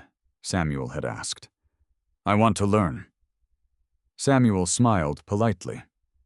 "I'm not a teacher. But everyone says you're the best." "They're kind," Arthur remembered insisting. "I'll pay." Samuel shook his head. "I don't sell lessons." Arthur had nearly walked away. Then Samuel pointed toward an old rocking chair sitting against the workshop wall. "If you have nowhere else to be?" Arthur smiled at the memory. "Sit." I sat. For almost 4 hours. Grace looked surprised. "He didn't teach you anything?" "Oh, he taught me." "What?" He never said a word. The customers exchanged puzzled looks. Arthur continued. I watched people come and go. An elderly woman brought a broken wedding ring. Samuel repaired it while listening to stories about her late husband. A young Marine carried a damaged military medal. Samuel polished it until it gleamed again. A little boy arrived holding a music box missing one tiny gear. Samuel repaired it, free of charge, because the child had saved his allowance for months. Arthur frowned at the memory. I couldn't understand why he charged almost nothing. Finally, just before sunset, Arthur lost his patience. "I didn't come here to watch people." Samuel looked up from his work. "No. I came to learn jewelry." Samuel gently closed the repaired music box. It opened. A soft melody filled the tiny workshop. The little boy's face lit up with joy. Only after the child left did Samuel answer. "You just watched jewelry." Arthur had not understood. Samuel walked to the workbench and placed 3 objects before him. A diamond necklace, a broken wedding band, the tiny music box gear. "Which one matters most?" Arthur immediately pointed to the diamond necklace. Samuel shook his head. "The ring." Arthur changed his answer. Samuel smiled. "No." Confused, Arthur pointed to the gear. Samuel nodded. "Today." Arthur looked puzzled. The necklace waits in a display case. The ring carries 50 years of marriage. The gear lets a child hear his mother's favorite song again. He looked directly at Arthur. Tell me which one has the greatest value. Arthur had no answer. Back in the present, Arthur smiled at Isabella. That was my first lesson. It had nothing to do with jewelry. Grace whispered, it had everything to do with people. Arthur nodded. Exactly. He continued. I returned every Saturday. Not because Samuel agreed to teach me, but because I couldn't stop asking questions. Eventually, Samuel gave him small tasks, sweeping silver filings, sorting screws, cleaning pliers, sharpening gravers. Weeks passed before Arthur was allowed to touch actual jewelry. And when I finally did, Arthur laughed. He handed me the ugliest broken clasp I'd ever seen. Daniel smiled. Not a diamond. Not even close. Arthur picked up Isabella's necklace again. He believed the smallest parts revealed the biggest truths. Arthur's voice softened. One afternoon I asked Samuel why he never opened a proper jewelry store. The showroom became quiet. Samuel had looked around his little workshop, then shrugged. He said, Arthur paused, hearing the sentence exactly as it had been spoken decades earlier. If I spend my life chasing wealthy customers, I might stop noticing ordinary people carrying extraordinary memories. Grace slowly lowered her eyes. Daniel's expression changed. Emily simply smiled. That's beautiful. Arthur nodded. It changed my life. He looked around the luxurious showroom. Everything you see today, he gestured toward the polished displays, exists because of lessons I learned inside that tiny workshop. Grace looked surprised. I thought your father started this business. He did. But I transformed it. Arthur smiled. Or at least I thought I did. His smile faded. As Whitmore Jewelers became successful, I became busy. Too busy. New locations. New collections. International suppliers. He sighed. I told myself Samuel would always be there. His eyes clouded with regret. I visited less often. Once a month. Then every few months. Eventually, he stopped. The silence spoke for him. I arrived one afternoon carrying exciting news. What news? Emily asked. I wanted to offer Samuel a partnership. Everyone listened. I planned to build him the workshop he deserved. Arthur smiled sadly. I carried blueprints. I carried contracts. I carried dreams. His voice dropped almost to a whisper, but when I reached the workshop, he looked at Isabella. The windows were dark. She felt her chest tighten. The neighbor recognized me. Arthur swallowed. He told me Samuel had passed away 2 weeks earlier. The room became completely silent. I was too late. Arthur's eyes rested on the necklace. I never thanked him. I never repaid him. I never told him that every honest decision I'd made in business began with something he had taught me. Isabella blinked away tears. I don't think Grandpa expected repayment. Arthur smiled gently. No. That's exactly why I owed it. He carefully folded the linen cloth around the necklace, then placed it back into Isabella's hands. When I look at this clasp, he paused. I don't just see your work. I see the man who quietly shaped generations of craftsmen without asking for recognition. He looked around the showroom. Many famous jewelers have passed through Charleston, but only one taught us that the invisible part deserved the greatest care. Arthur met Isabella's eyes. And now, his voice filled with quiet conviction. After all these years, his craftsmanship has come home. No one spoke for several moments. Arthur Whitmore's final sentence echoed through the showroom. "This necklace should never leave your family." Isabella looked down at the carefully wrapped bundle resting in her hands. "If I take it home," she said quietly, "my grandmother still won't have her medicine." Arthur nodded. "I know. I don't want charity. I know that too." She met his eyes. "Then what am I supposed to do?" Arthur smiled gently. "Work." The unexpected answer caught everyone off guard. Grace looked puzzled. Daniel Cooper frowned. Even Isabella seemed confused. "I already work." Arthur shook his head. "I know. But not here." He picked up the necklace once more. "I'd like to ask you for something." "What?" "A demonstration." She blinked. "Here." "Yes." Grace looked around the showroom. "In front of everyone?" Arthur nodded. "Especially in front of everyone." Daniel leaned forward with growing curiosity. "What kind of demonstration?" Arthur walked toward a locked mahogany cabinet near the rear of the showroom. Using a brass key hanging from his watch chain, he unlocked the cabinet and opened its doors. Inside rested dozens of velvet trays. Some held antique pocket watches. Others contained unfinished jewelry. One narrow drawer, however, held nothing but tiny mechanical parts. Clasps, hundreds of them, different sizes, different designs. Some were more than a century old. Arthur carefully selected a small velvet box before returning to the counter. He opened it. Inside lay the delicate platinum bracelet. Its clasp had been removed. Grace immediately recognized it. "Mr. Whitmore." Arthur nodded. "The Ashford restoration." Grace inhaled sharply. "You've been working on that commission for months." Daniel looked interested. "What's special about it?" Grace answered quietly. "It belongs to the Ashford family, one of the oldest families in South Carolina." Arthur added, "It was made in Paris in 1908. The bracelet survived. The clasp didn't."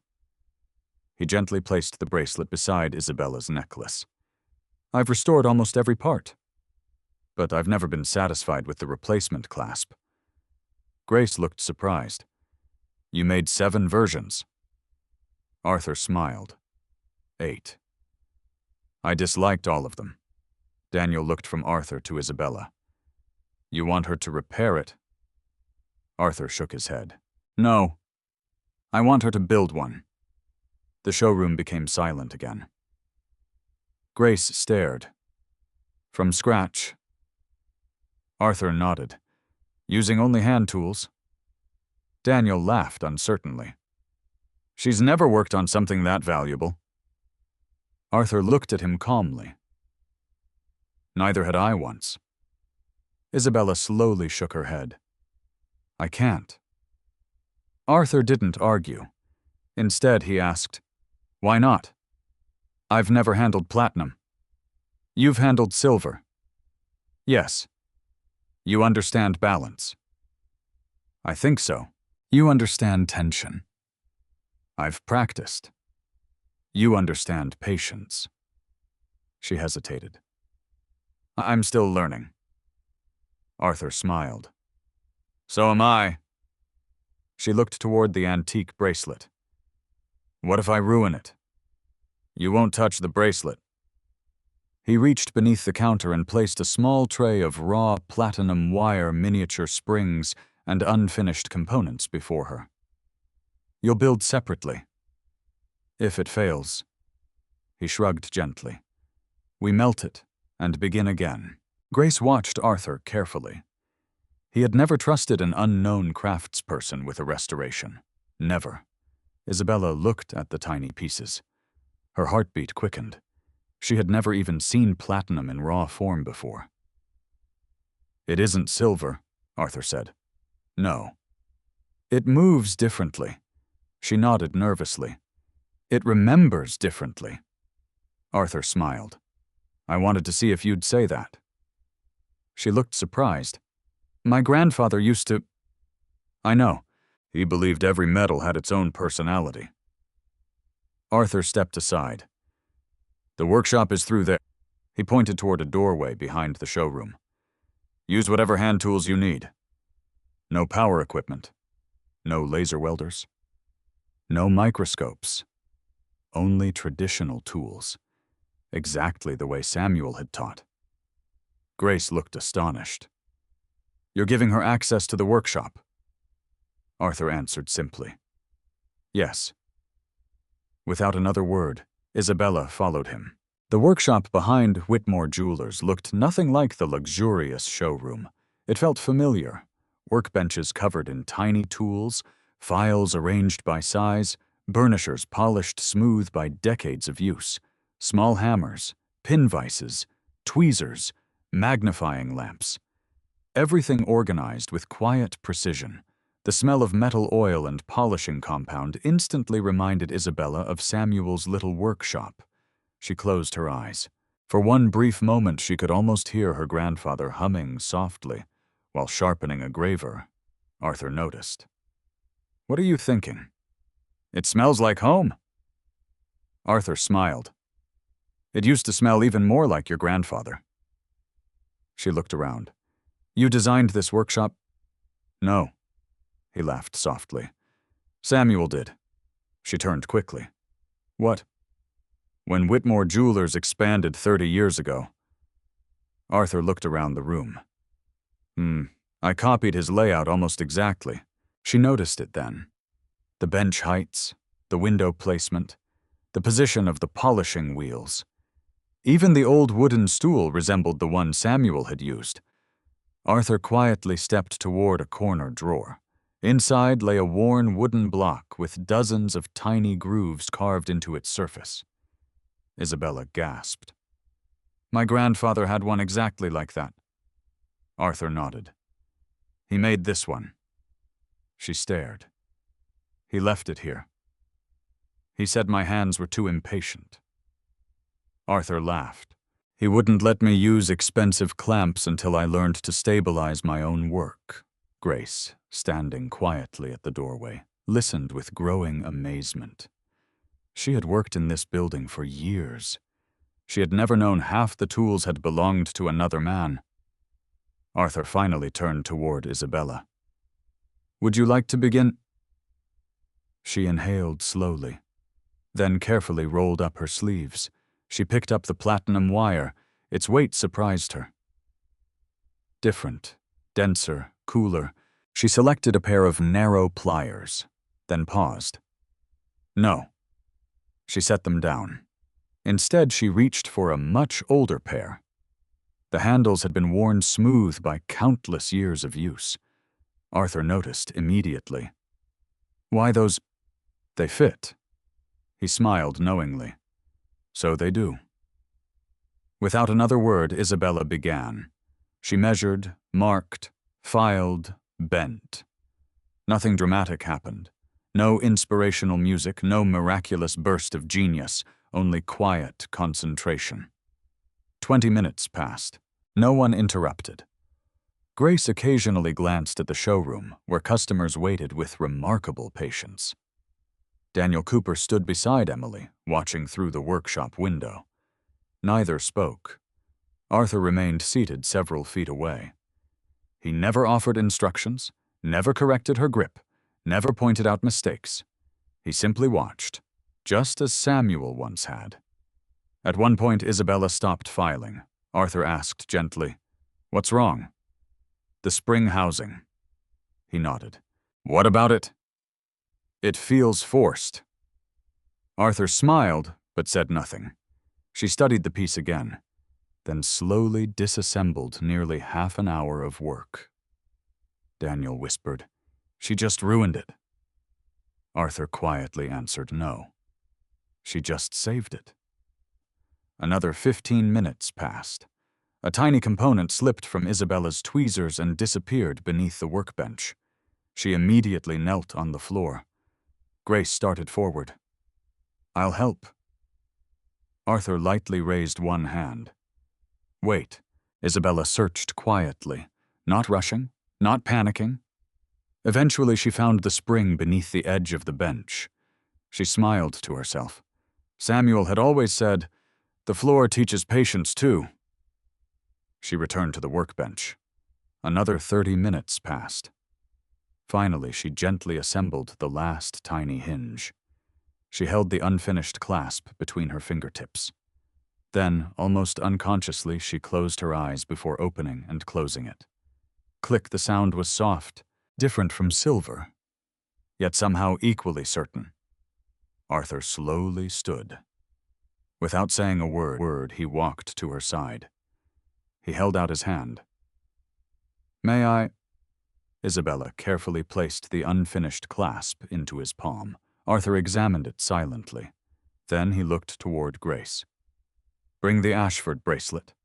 Grace did as instructed. Arthur aligned Isabella's newly crafted clasp with the antique bracelet. Everyone watched. He attached it carefully. Then, with almost ceremonial slowness, he closed it. Click, the bracelet locked perfectly into place. Arthur looked at it for a long time.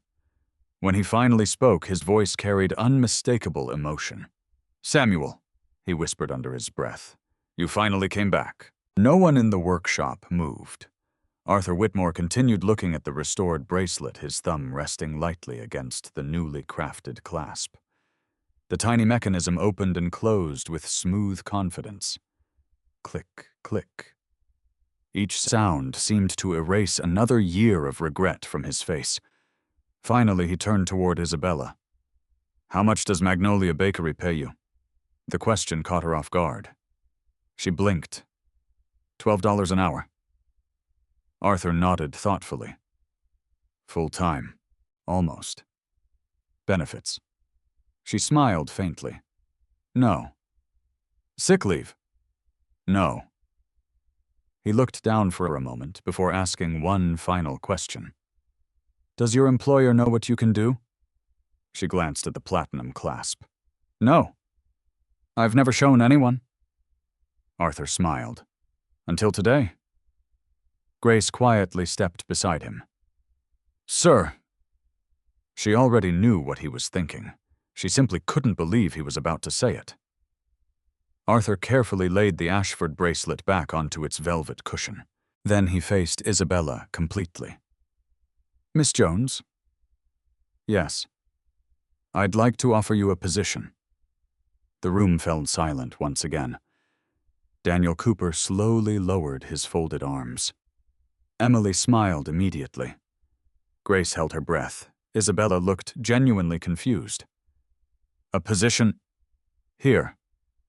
She shook her head. "I don't understand." Arthur smiled. "I'd like you to become part of Whitmore Jewelers." She stared at him. "I've never worked in a jewelry store." "I know. I don't have certifications." "I know. I've never studied at a design school." "I know." She looked almost embarrassed. "Then, why me?" Arthur answered without hesitation. "Because schools teach techniques." He gently tapped the tiny clasp. "Your grandfather taught craftsmanship." Grace couldn't hide her smile. Arthur continued. "I can teach gemstones. I can teach restoration paperwork. I can teach client consultations. What I cannot teach," he lifted the bracelet once more, "is what I saw in your hands today." Isabella remained speechless. Arthur walked slowly toward one of the workshop windows. "When you dropped that spring," he turned back toward her, "you didn't panic. You started over. When the first housing felt wrong. You dismantled 40 minutes of work without complaining. You weren't protecting your pride. You were protecting the work." He smiled. That's what Samuel always did. Daniel quietly nodded to himself. For the first time that day, he understood why Arthur admired the old craftsman so deeply. Grace finally spoke. "What exactly are you offering?" Arthur answered clearly enough for everyone to hear. A full-time apprenticeship. She looked surprised. At her age? No. He smiled. Not an apprenticeship. He corrected himself. A partnership in training. Grace frowned. What does that mean? It means she won't spend years sweeping floors. He looked toward Isabella. You've already earned that. Instead, Arthur walked to his office and returned carrying a thin blue folder. Inside were employment forms, benefit summaries, health insurance information, vacation policies. He placed the folder on the bench. 40 hours a week. Medical insurance beginning immediately. Paid training. Access to every traditional restoration project. Grace quietly added, and retirement benefits. Arthur nodded. Yes. Isabella stared at the folder as though it belonged to someone else. She couldn't finish the sentence. Arthur waited patiently. There's something else. She looked up. My grandmother. What about her? I take care of her. Arthur nodded. Then we'll work around her schedule. You would? Of course, Grace smiled. We've done it before. Arthur continued. If you need mornings for doctor's appointments, we'll adjust. If you need afternoons, we'll adjust. The jewelry will wait. Your grandmother shouldn't have to. Isabella lowered her eyes, fighting unexpected tears. No employer had ever spoken to her that way. Daniel quietly cleared his throat. Excuse me? Arthur turned. Yes. I've watched this entire conversation. Arthur nodded. So have I. Daniel looked toward Isabella. I owe you an apology. The showroom became silent. Emily gently squeezed her father's hand. Daniel continued. When you walked in, I judged you. I saw your clothes. I saw your backpack. I assumed the necklace was just another homemade trinket. He shook his head. I never imagined I was standing beside someone with this much talent. Isabella offered a small smile. You didn't know? No. I didn't even try to know. His voice carried genuine regret. I laughed. I shouldn't have. Emily looked proudly at Isabella. I told Dad your necklace was pretty. Daniel smiled at his daughter. You certainly did. Then he looked back at Isabella. I was wrong. Arthur quietly observed the exchange without interrupting. Grace noticed something unusual. Arthur seemed pleased, not because Daniel had apologized, but because Isabella accepted it without bitterness.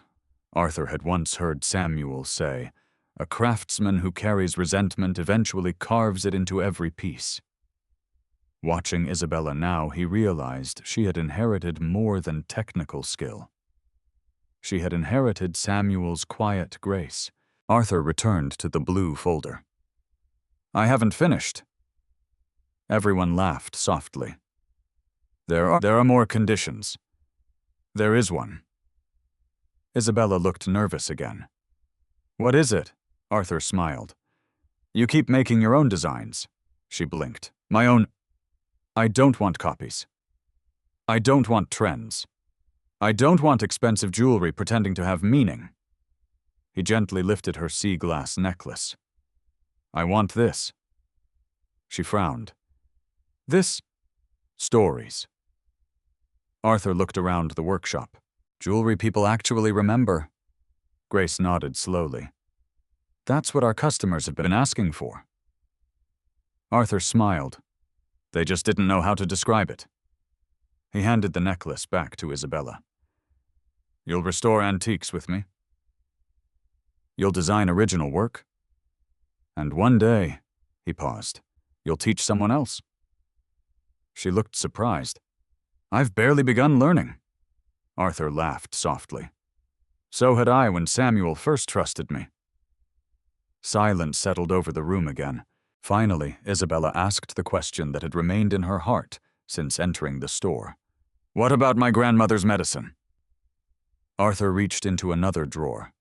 He removed a plain white envelope. "No." She instinctively stepped back. "I told you." "I don't want charity." Arthur smiled. "It isn't." He opened the envelope. Inside was a check. He placed it on the workbench without sliding it toward her. "This is your signing bonus." She looked at the amount, then immediately looked away. "I can't." Arthur gently pushed the check closer. "You haven't even read it." "I don't need to." He smiled patiently. "You do." Slowly she looked again.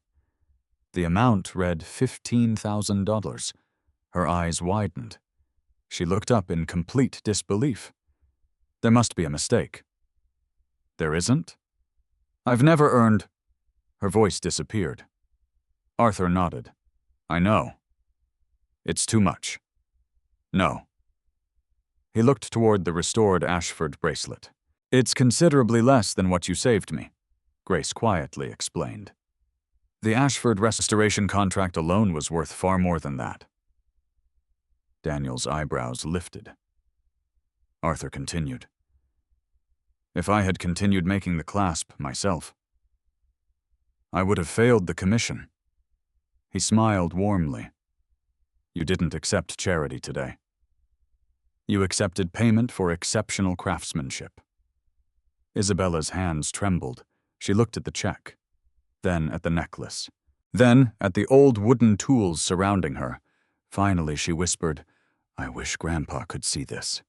Arthur's expression softened. He glanced once more at the perfectly restored clasp. Then he answered with quiet certainty. "I have a feeling."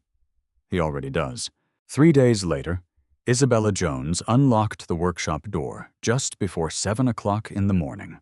Sunlight filtered through the tall windows, illuminating thousands of tiny silver particles that floated gently in the air. She paused for a moment before stepping inside. The workshop already felt different, not because the tools had changed, not because the workbenches had moved, but because she was no longer entering as a visitor. She belonged there. Arthur Whitmore was already waiting. He stood beside an old oak table covered with several weathered boxes. "Good morning." "Good morning, Mr. Whitmore." He smiled. "I think it's time you stop calling me that." She looked uncertain. "What should I call you?" "Arthur Works." She laughed softly. "I'll try." He pointed toward the boxes. "And today I'd like your help." She walked closer. The wooden crates were old, very old. Each carried faded inventory labels dating back decades. Some corners had been repaired with yellowing tape.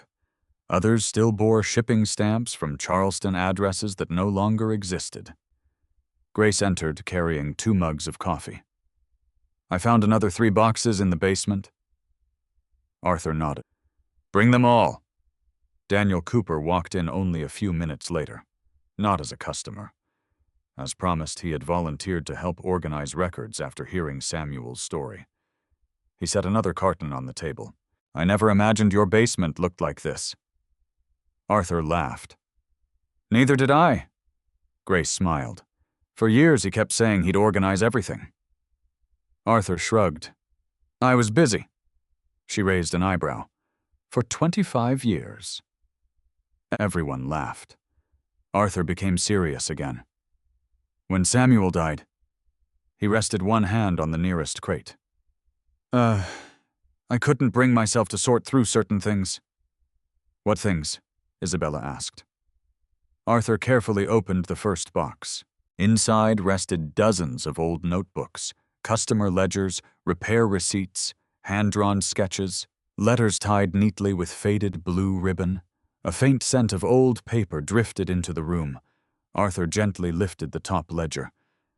"I hoped," he paused, "that somewhere in here I'd find more of Samuel's work." Grace looked surprised. "You've never searched?" "Not properly." "I couldn't." Isabella understood. Some memories demanded courage. Arthur handed her a pair of cotton gloves. "Would you help me now?" She nodded. Together they carefully opened the remaining boxes. Every item was handled with extraordinary care. Not because of financial value, because every piece represented someone's life. A repaired engagement ring from 1978, a handwritten thank you card, a pocket watch wrapped in newspaper, an envelope labeled simply, "For Arthur." Arthur froze. His hands trembled slightly. "I've never seen this." The envelope had yellowed with age. Across the front, written in familiar handwriting, appeared only 2 words. Arthur. When ready. Isabella immediately recognized the handwriting. She had seen it filling Samuel's notebooks for years. "That's Grandpa's writing." Arthur nodded silently. He carefully broke the brittle seal. Inside lay a folded letter, a small brass key, and a single photograph. Arthur unfolded the photograph first. It showed a much younger Samuel Jones standing beside 3 smiling apprentices. Arthur recognized himself immediately. He laughed quietly. "My hair!" Grace smiled. "You had hair?" Daniel laughed. "So much of it." Arthur shook his head. "I miss those days." Then his attention returned to the letter. His hands became still. He began reading silently. Halfway down the page, he stopped. His eyes closed. Grace noticed tears forming. "Arthur." He didn't answer immediately. Instead, he handed the letter to Isabella. "I think—" His voice cracked slightly. He meant for both of us to read it." She unfolded the yellowed pages. Samuel's handwriting remained remarkably steady. "Arthur. If you're reading this, then you've finally stopped running. You always wanted to build something bigger than yourself. I hope you did. But remember what I told you. A workshop isn't measured by its walls. It's measured by the people who leave it believing they can create something honest. If my hands are no longer steady enough, when this reaches you, don't waste time mourning old craftsmen. Find young ones. Teach them better than I taught you. Then let them surpass us both. That is how good work survives." Isabella stopped reading. Silence filled the workshop. Arthur quietly wiped one eye. "He knew," Grace whispered. "He always knew?" Arthur nodded. "He knew I'd keep postponing things." Daniel looked at the photograph. "Who are the others?" Arthur smiled. The apprentice on the left became a watchmaker in Savannah. The woman beside Samuel opened a repair shop in Columbia. He pointed toward himself. "And I came here." Daniel looked around the workshop. "So Samuel influenced all of you?" Arthur smiled sadly. "And countless others." Grace slowly turned another page in the box. "Arthur." She pulled out an old newspaper clipping. The headline read, "Local jeweler donates hundreds of repaired family heirlooms to storm victims." The accompanying photograph showed Samuel quietly returning repaired jewelry after a devastating hurricane years earlier. No interview, no publicity, just ordinary people embracing him. Isabella had never seen the article. "He never told us." Arthur wasn't surprised. He wouldn't. Grace continued sorting. Another envelope appeared, then another. Most contained thank you letters. Some included children's drawings. One held a faded photograph of a soldier proposing with a ring Samuel had repaired. Another included a Christmas card signed by 4 generations of the same family. Daniel slowly shook his head. "These aren't customer files." Arthur smiled. "No. They're memories." For nearly 3 hours, they continued sorting. Arthur instructed Grace to create separate categories: historical repairs, teaching materials, community letters, design sketches. Samuel's influence appeared everywhere. even inside notebooks Arthur had forgotten existed. Finally, Isabella opened one smaller wooden case hidden beneath several ledgers. Unlike the others, it contained no jewelry, only dozens of thin sketchbooks. She opened the first one. Inside were hundreds of hand-drawn clasp designs, some simple, some incredibly complex. Every page included notes, not measurements, observations. Too proud.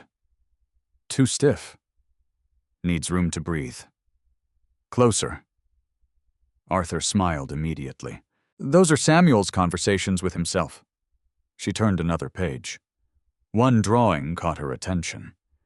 The clasp looked remarkably similar to the one she had created only days earlier. Below it, Samuel had written, "Not perfect. Maybe one day Isabella will discover what I missed." Her breath caught. The room disappeared. She stared at the sentence again. "Maybe one day Isabella will discover what I missed." Arthur slowly walked beside her. "What is it?" She silently handed him the sketchbook. He read the note, then smiled through tears. "He already believed in you?" She swallowed hard. "I was probably 8 years old. He still saw something." Grace quietly covered her mouth. Daniel looked away respectfully. Arthur carefully closed the sketchbook. "I think we've been searching for the wrong treasure." Grace frowned. "What do you mean? We've spent years preserving jewelry." He rested his hand on Samuel's notebooks. "But this," he smiled, "this is the real inheritance." He looked toward Isabella. "Design philosophy. Teaching notes. Original mechanisms. 50 years of craftsmanship." Daniel nodded slowly. "This belongs in a museum?" Arthur thought for a long moment. Then he smiled. "No." Everyone looked at him. "It belongs somewhere people can actually use it." He turned toward Isabella. "What would you think?" He paused deliberately. "Small."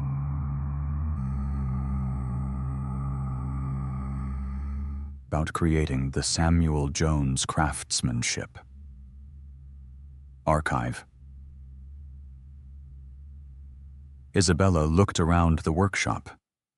At the notebooks, the letters, the sketches, the photograph of her grandfather smiling quietly beside young apprentices.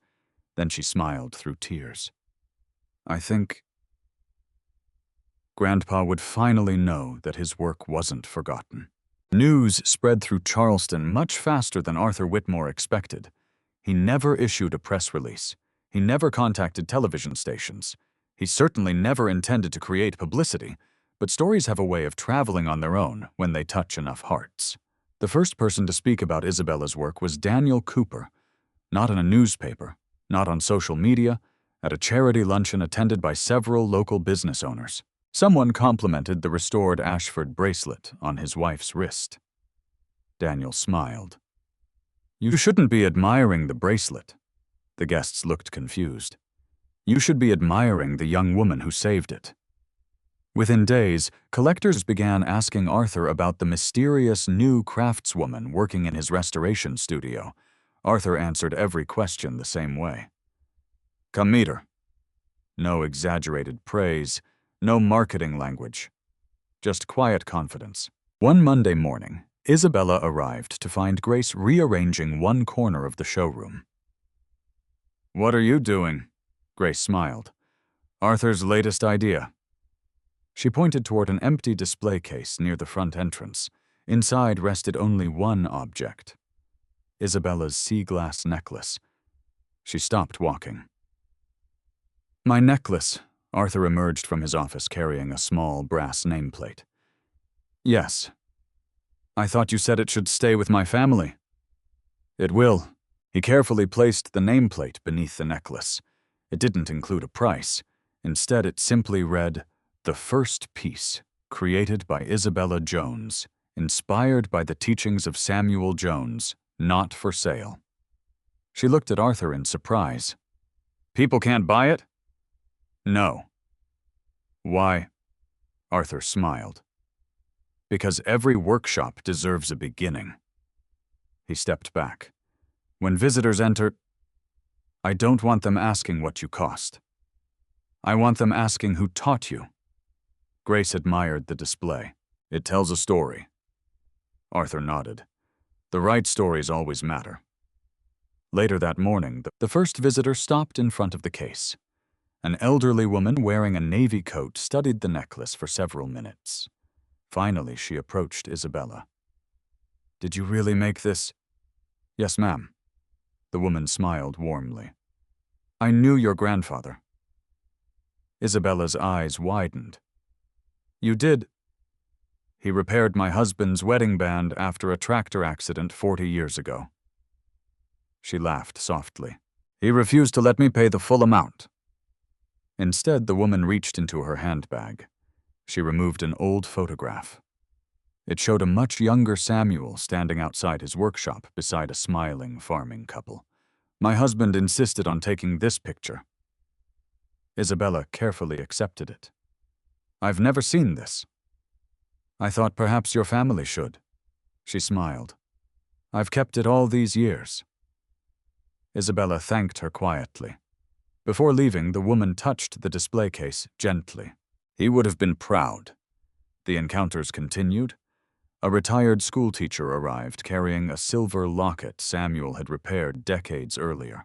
A firefighter brought a pocket watch that had survived 3 generations because Samuel had once rebuilt its tiny gears. A nurse shared a story about how Samuel had repaired her mother's wedding ring without accepting payment after learning the family couldn't afford it. Each visitor carried a memory. Each memory revealed another part of the man Isabella thought she had fully known. One afternoon, Arthur placed a large bulletin board beside the showroom entrance. At the top, Grace neatly lettered 3 words, Samuel remembered. Below it, they pinned copies of photographs, handwritten notes, and thank you letters. Customers began adding their own memories. Some wrote only a sentence. He repaired my mother's bracelet after Hurricane Hugo. Others filled entire pages.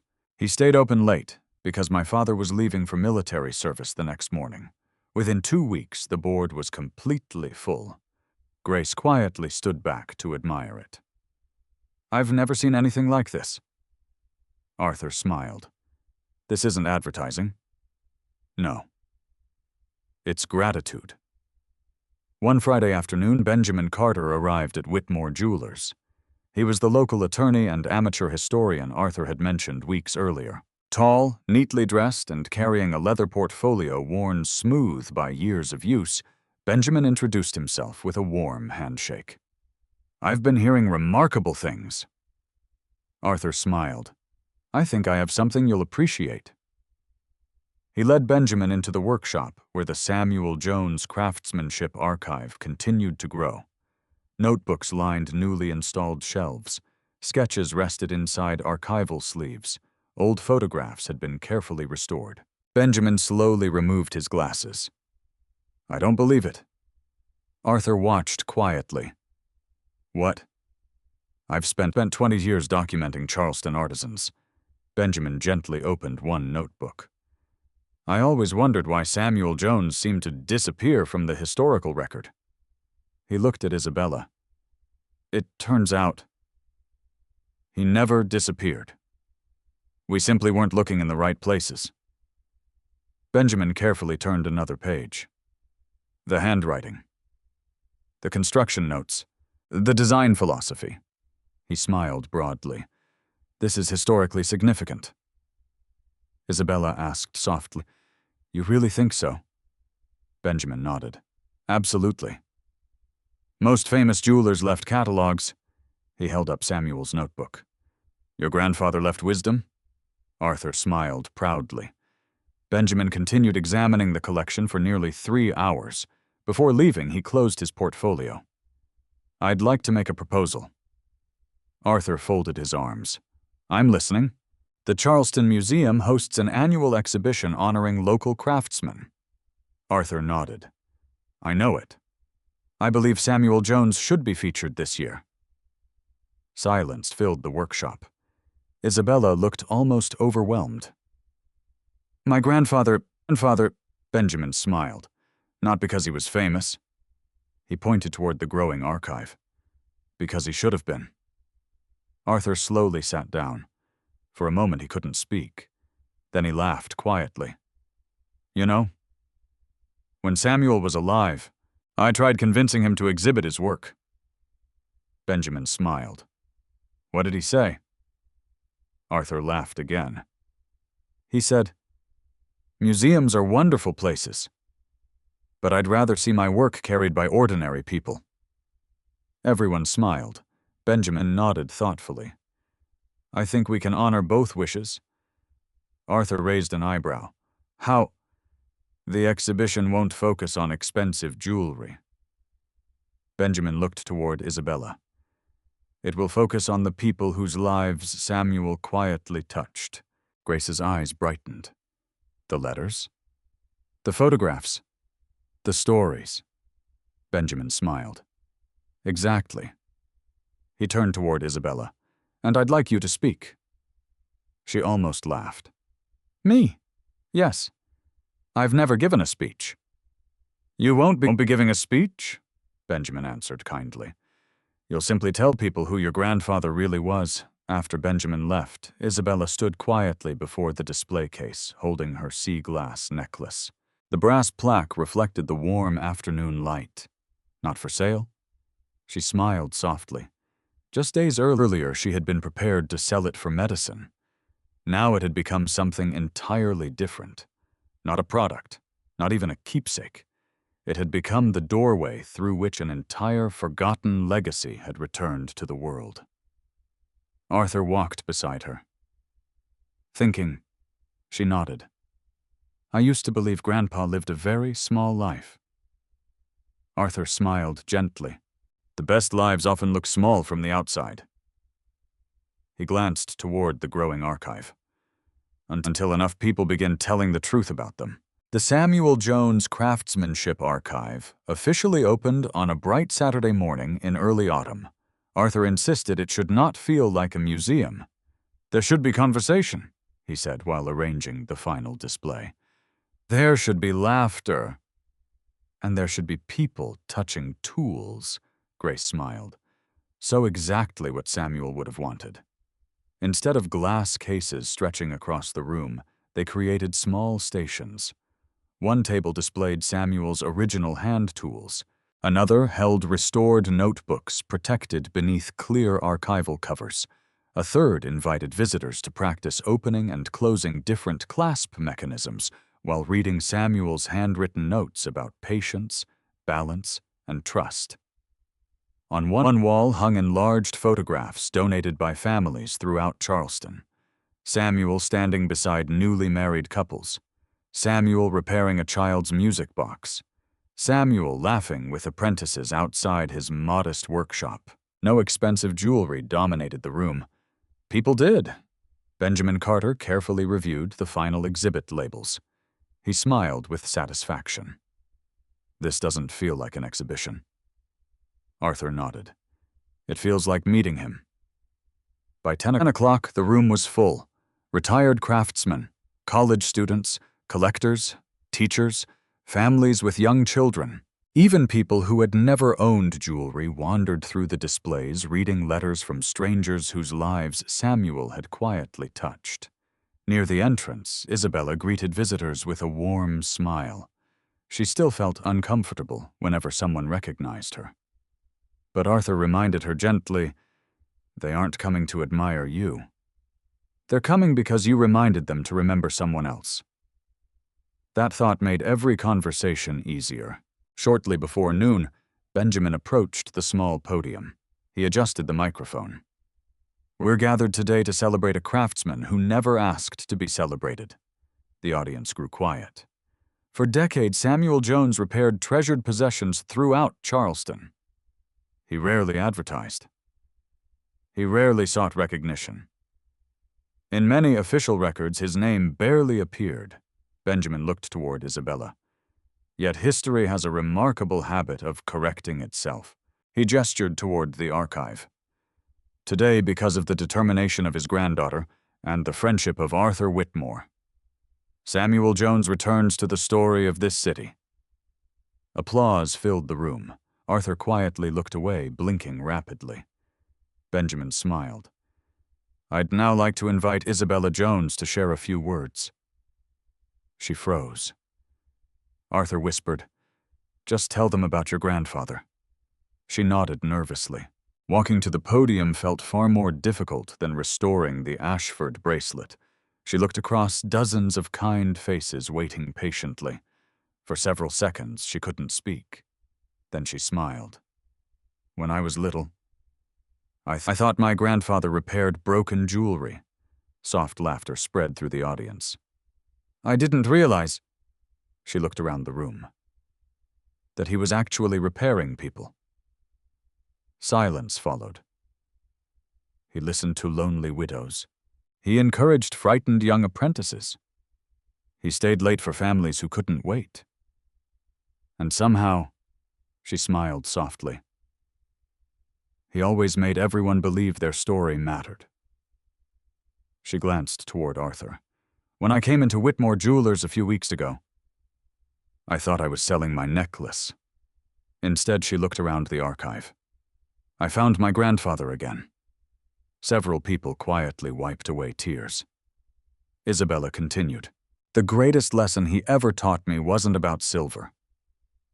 It wasn't about clasps. It wasn't even about jewelry. She paused. He taught me that invisible work still matters. Most people will never notice a clasp. But if it fails, everything precious can be lost. She looked toward the young children standing near the front. I think people are a little like that. The quiet acts, the unnoticed kindness, the patient conversations. They hold lives together every single day. The room remained completely silent. Arthur smiled proudly. Samuel's voice seemed alive again. When Isabella finished, the applause lasted nearly a minute. Afterward, visitors lined up simply to thank her. One elderly gentleman approached carrying a worn leather wallet. I wanted to show you something. Inside the wallet rested a tiny folded receipt, dated more than 30 years earlier. Repair completed. Samuel Jones. Fee paid $0. Below it, Samuel had written by hand, just help someone else someday. The old man smiled. I've carried that receipt ever since. Did you help someone else? The man's eyes brightened. I became a high school teacher. He laughed. I hope that counts. It does, Isabella answered. It absolutely does. Throughout the afternoon, more stories emerged. A woman revealed that Samuel had secretly repaired her engagement ring overnight before her wedding because she couldn't bear to tell her fiancé it had broken. A former apprentice described how Samuel insisted everyone learn to apologize before learning advanced techniques. If you can't admit mistakes, Samuel had once said, you'll never improve your work. Arthur laughed. He made me repeat that lesson dozens of times. Near closing time, Grace hurried toward Arthur carrying her phone. You should see this. She handed him the screen.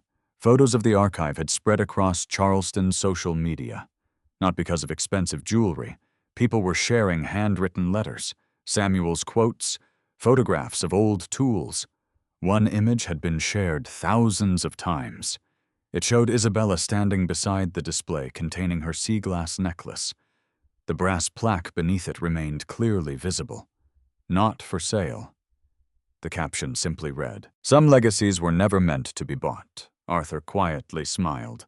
Samuel would probably hate all this attention. Grace laughed. For himself? Yes. She looked around the room, but not for what it teaches. As the final visitors prepared to leave, a little girl about 10 years old lingered near the workbench. She watched Isabella demonstrating how different clasps worked. The child waited politely until everyone else had finished asking questions. Finally, she stepped forward. My name is Lily. Hello, Lily. I like making things. Isabella smiled. What do you make? Mostly bracelets. The girl looked embarrassed. They're not very good. Arthur happened to overhear the conversation. He smiled quietly. Neither he nor Isabella corrected the little girl. Instead, Isabella asked, "Do you enjoy making them?" Lily nodded enthusiastically. "Then they're already good." The little girl reached into her backpack. She carefully removed a colorful, woven friendship bracelet. "The knot keeps coming loose." "Could you help me?" Isabella examined it carefully. Instead of fixing it herself, she placed the bracelet gently back into Lily's hands. "I can. But only if you help." The girl smiled. "Okay." Arthur watched silently from across the room. For a brief moment, the years seemed to disappear. He no longer saw Isabella Jones. He saw Samuel sitting beside a nervous young apprentice decades earlier, teaching patiently, listening carefully, allowing someone else to discover the answer with their own hands. Arthur quietly whispered to himself, "You did it, old friend. You found another one." By the beginning of spring, Whitmore Jewelers had changed in ways even Arthur Whitmore had never imagined. The showroom remained elegant. The antique displays still attracted collectors from across the country. Rare gemstones continued arriving for restoration, but something entirely new had become the heart of the business.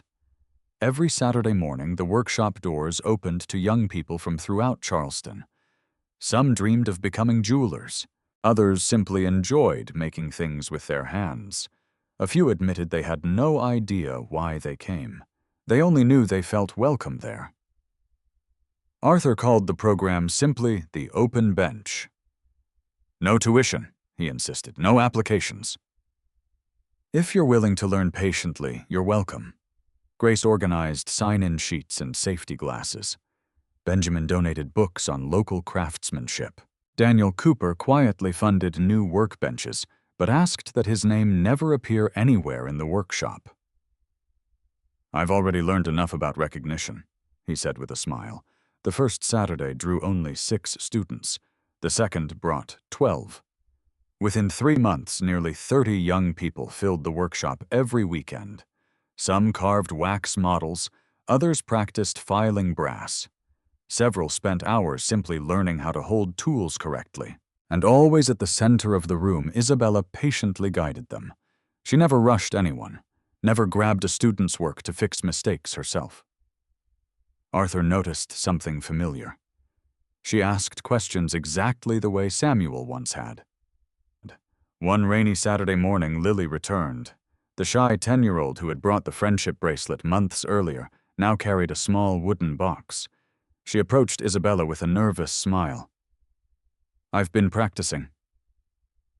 "May I see?" Lily carefully opened the box. Inside rested 3 handmade pendants. None were perfect. The edges were uneven. The polishing was incomplete. One jump ring sat slightly crooked, but every piece carried imagination. One pendant resembled a tiny seashell. Another looked like an oak leaf. The third was shaped like 2 clasped hands. "They're beautiful," Isabella said sincerely. Lily frowned. "The edges are messy. They can be improved. The holes aren't centered. They can be corrected. The polishing isn't shiny. We'll work on that too." Lily looked disappointed. "So they're not good?" Isabella smiled. "They're honest." Lily tilted her head. "What does that mean?" Arthur happened to be organizing tools nearby. He listened quietly. Isabella picked up the pendant shaped like clasped hands. "Did you make this because someone told you to?" "No?" "Did you copy it from the internet?" Lily shook her head. "I thought about Grandpa." "Which grandpa?" "My grandfather. He always holds my hand when we cross the street." Isabella smiled warmly. "So you turned a memory into something people can hold?" Lily nodded. "I guess. That's honesty." Arthur couldn't help smiling. Samuel would have answered exactly the same way. A few minutes later, another student accidentally snapped a thin silver wire. The teenager sighed dramatically. "I ruined it." Several students looked over. Without saying a word, Isabella walked to one of the shelves. She picked up Samuel's old wooden practice block. The grooves had become even smoother with age. She placed it gently on the workbench. "My grandfather used this every day." The students gathered around. "He once told me something after I broke an entire afternoon's work." "What?" She smiled. "Metal remembers pressure. People remember patience." She looked at the broken wire. "So let's practice both." Instead of replacing the damaged piece herself, she demonstrated how to recycle the silver, reshape it, and begin again. No frustration, no criticism, only calm instruction. Grace watched from the doorway. Arthur quietly joined her. "Do you see it?" Grace whispered. Arthur nodded. "Every day." "She isn't just teaching jewelry anymore." "No," Arthur smiled. "She's teaching confidence." Across the room, Lily carefully helped another younger child thread a tiny brass ring through a practice clasp. The little boy looked no older than 7. "I can't do it." "You can." "My fingers keep slipping." "They slipped for me too," Lily demonstrated slowly. "See?" The little boy smiled after succeeding. Arthur chuckled softly. Grace looked at him. "What?" "It only took 1 generation." She followed his gaze. Samuel had taught Arthur. Arthur had guided Isabella. Isabella was now teaching Lily. And Lily had already begun helping someone else. The chain had continued. One afternoon after class ended, Arthur found Isabella placing Samuel's notebooks back into the archive cabinet. He leaned against the doorway. "I've been thinking." She looked up. "About what?" "The workshop." She smiled. "What about it?" "It doesn't belong to me anymore." She laughed. "Of course it does." He shook his head. "It belongs to everyone learning inside it." She closed the cabinet gently. "I think Grandpa would like hearing that." Arthur walked toward one particular workbench. Samuel's old stool still stood beneath it. The wood had grown darker with decades of use. "I've decided not to replace this bench." "It looks worn." "It is?" "The surface is scratched." "Yes." "The drawers stick." "They always have." She smiled. "So why keep it?" Arthur rested his hand on the scarred tabletop. "Because perfection isn't the point." He pointed toward hundreds of tiny marks left by files, gravers, and hammers over many years. Every scratch represents someone learning. Silence settled between them. Finally, Isabella spoke. "When I first came here, I was terrified." "I remember." "I thought people would only see my old clothes." Arthur smiled. "And now—" She looked across the workshop where several students laughed while cleaning their benches. "Now I hope they see each other." Arthur nodded with quiet satisfaction. Later that evening, after everyone had gone home, Isabella remained alone for a few minutes. She unlocked one small drawer inside Samuel's restored toolbox. The notebook containing his earliest lessons rested inside. She opened to the very first page. Written in careful handwriting were the words she had read countless times as a child. A clasp is a promise, not just a closure. For years, she believed the sentence referred only to jewelry. Now she understood. Promises connected generations. Promises held families together. Promises encouraged frightened students. Promises allowed forgotten kindness to travel decades into the future. She carefully closed the notebook. Before turning off the workshop lights, she noticed Lily's small pendant, shaped like clasped hands, resting on the demonstration table. The child had forgotten it. Isabella smiled. She did not lock it away. Instead, She placed it beside her own sea glass necklace in the display case at the front of the showroom. Beneath the necklace stood the familiar brass plaque, "Not for sale." Beside Lily's pendant, Grace quietly added another small card the next morning. Created by Lily Robinson, the first student of the open bench, not for sale. Arthur noticed the new card and smiled without saying a word. Some things he realized should never belong to only one person. They should belong to every generation willing to continue the promise. 5 years later, the brass bell above the entrance of Whitmore Jewelers rang just after 9 o'clock on a crisp autumn morning. The building looked much the same from the outside. The familiar brick facade still overlooked the quiet Charleston street. The display windows still reflected the early sunlight. But inside, generations now worked side by side. Arthur Whitmore had officially retired 2 years earlier. He still appeared almost every morning, not to manage the business, simply to drink coffee, greet visitors, and occasionally remind students that they were holding a file incorrectly. Grace often laughed. "You retired?" Arthur always answered the same way. "I retired from paperwork, not from watching." The workshop buzzed with quiet activity. Several apprentices restored antique watches. Others carefully practiced stone setting beneath bright lamps.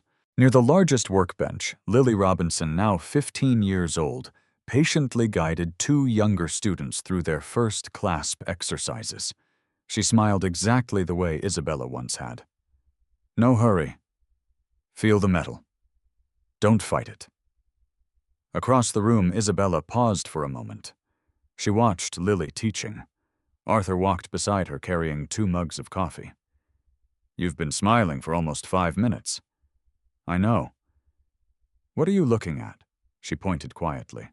"Lily doesn't even realize she's quoting Grandpa." Arthur listened carefully. Sure enough, Lily gently told a nervous student, "Every piece deserves a worthy ending." Arthur laughed softly. "Evelyn's favorite sentence." Isabella nodded. "It keeps finding new people." Arthur handed her a mug. "I suppose that's what good words do." The Samuel Jones Craftsmanship Archive had grown beyond anyone's expectations. Universities occasionally requested access to Samuel's notebooks. Historians cited his teaching philosophy in articles about American artisans. Visitors from across the country stopped by simply to read the letters displayed throughout the gallery. Yet the most popular exhibit remained surprisingly simple. It stood just inside the entrance. Behind clear glass rested 2 pieces. The sea glass necklace Isabella had once tried to sell. Beside it, Lily's little pendant shaped like clasped hands. The original brass plaques remained unchanged, not for sale. Every visitor seemed to pause before them. Many asked why. The apprentices always answered with the same explanation. "Some things remind us why we're here." Late that morning, an elderly woman slowly entered the showroom. She looked around uncertainly. Lily approached with a welcoming smile. "May I help you?" The woman carefully removed a tiny velvet pouch from her handbag. Inside rested an old silver brooch. "My husband gave this to me 60 years ago." Lily examined it gently. "The hinge is broken." "Yes. I've taken it everywhere." "They all offered to replace it." She shook her head. "I don't want another one. I want this one." Lily smiled. "I understand." She looked toward Isabella. "This one isn't about jewelry." Isabella walked over. "No. It's about memory." The elderly woman looked surprised. "Exactly." Arthur watched from across the room, saying nothing. He had heard that sentence before, long ago from Samuel. Isabella carefully accepted the brooch. "We'll preserve as much of the original as possible." The woman's shoulders relaxed immediately. "Thank you." As she turned to leave, her eyes stopped on the display case holding the sea glass necklace. "What is that?" Lily smiled. "Our beginning." The woman studied the necklace for a long moment. Then she quietly whispered, "I'm glad nobody bought it." "So are we." That afternoon, Benjamin Carter arrived carrying a newly published book. The title read, "Hidden Hands Forgotten: American Craftsmen Who Changed Their Communities." He placed the first copy on Arthur's desk. Arthur adjusted his glasses. "You finally finished it." Benjamin smiled. "I did." Arthur slowly opened the dedication page. It read, "For Samuel Jones, who proved that quiet work echoes the longest, and for those who continue his promise." Arthur closed the book without speaking. Some emotions still required silence. Benjamin looked around the workshop. "It has become exactly what I hoped." Arthur smiled. "No. It became better." Near sunset, Evelyn Jones visited the workshop for the first time since recovering her health. She moved more slowly now, but no longer needed assistance walking. When she entered, every apprentice greeted her warmly. They all knew who she was, not because of speeches, because Isabella spoke about her often. Lily immediately brought over a chair. "We've been waiting to meet you." Evelyn laughed. "I've heard so much about all of you." She looked around the room, at the students, the benches, the notebooks, the old tools Samuel once held. Tears quietly filled her eyes. He would never have believed this. Arthur gently corrected her. "Oh, I think he would." Evelyn smiled. "You're right. He always believed in people more than they believed in themselves." She slowly walked to the display case. For several moments, she simply looked at the sea glass necklace. "I remember when Isabella made this." She laughed softly. She almost threw it away because she thought the clasp looked strange. Arthur smiled. "It turns out..." That clasp changed all of our lives. As evening settled over Charleston, the workshop gradually emptied. Students cleaned their benches before leaving. Each apprentice carefully returned tools to their proper places. No one had to remind them. It had become part of the culture. Finally, only Arthur, Isabella, Lily, Grace, and Evelyn remained. Arthur reached beneath the counter. He removed Samuel's original wooden practice block. Years of new students had added countless fresh marks beside the old ones. He ran his fingers across the surface. "Do you know?" He looked at Lily. "What this used to be?" "A practice block." "Yes. But now it's something else." "What?" Arthur handed it to her. "A record." She looked confused. "A record of everyone's who chose patience over pride." Lily held the worn block carefully. "I'll take good care of it." Arthur smiled. "I know." He looked toward Isabella. "Ready?" She nodded. Together they turned off the workshop lights one by one. Only the display case near the entrance remained illuminated. The sea glass necklace glowed softly beneath the warm light. Beside it rested Lily's small pendant. Outside, another young girl paused with her mother to look through the shop window. She pointed excitedly toward the display. "I want to learn how to make something like that someday." Inside, although they could not hear her words, Isabella saw the little girl's expression. She smiled. Without realizing it, she whispered the same sentence Samuel had written so many years before. "A clasp is a promise, not just a closure." She finally understood that he had never been talking about jewelry at all. He had been talking about people, about trust passed from one heart to another, about kindness preserved across generations, about ordinary lives quietly holding extraordinary stories together. And that promise, once almost forgotten inside a simple handmade necklace, would continue long after every piece of silver had faded. Every person has something the world may overlook, a quiet skill, an unseen kindness, or a lesson learned through hardship. Recognition does not always arrive when we expect it, and sometimes it never comes during our lifetime. Yet that does not make our work meaningless. Samuel Jones never became famous, but his patience shaped Arthur. Arthur believed in Isabella. Isabella inspired Lily. Lily began encouraging children even younger than herself. One act of integrity became another, proving that the greatest legacies are rarely built through applause. They are built through people who choose to pass goodness forward without expecting anything in return. The story also reminds us not to judge others by worn clothes, modest possessions, or humble beginnings. Talent, character, and wisdom often hide behind ordinary appearances. A single moment of genuine curiosity instead of quick judgment can completely change someone's future. Just as importantly, every small act of encouragement may become the beginning of a chain that reaches far beyond what we can ever see. If this story touched your heart, remember to like, share, and subscribe. You never know who might need the reminder that quiet kindness, honest craftsmanship, and faithful promises still matter. Sometimes the smallest clasp truly does hold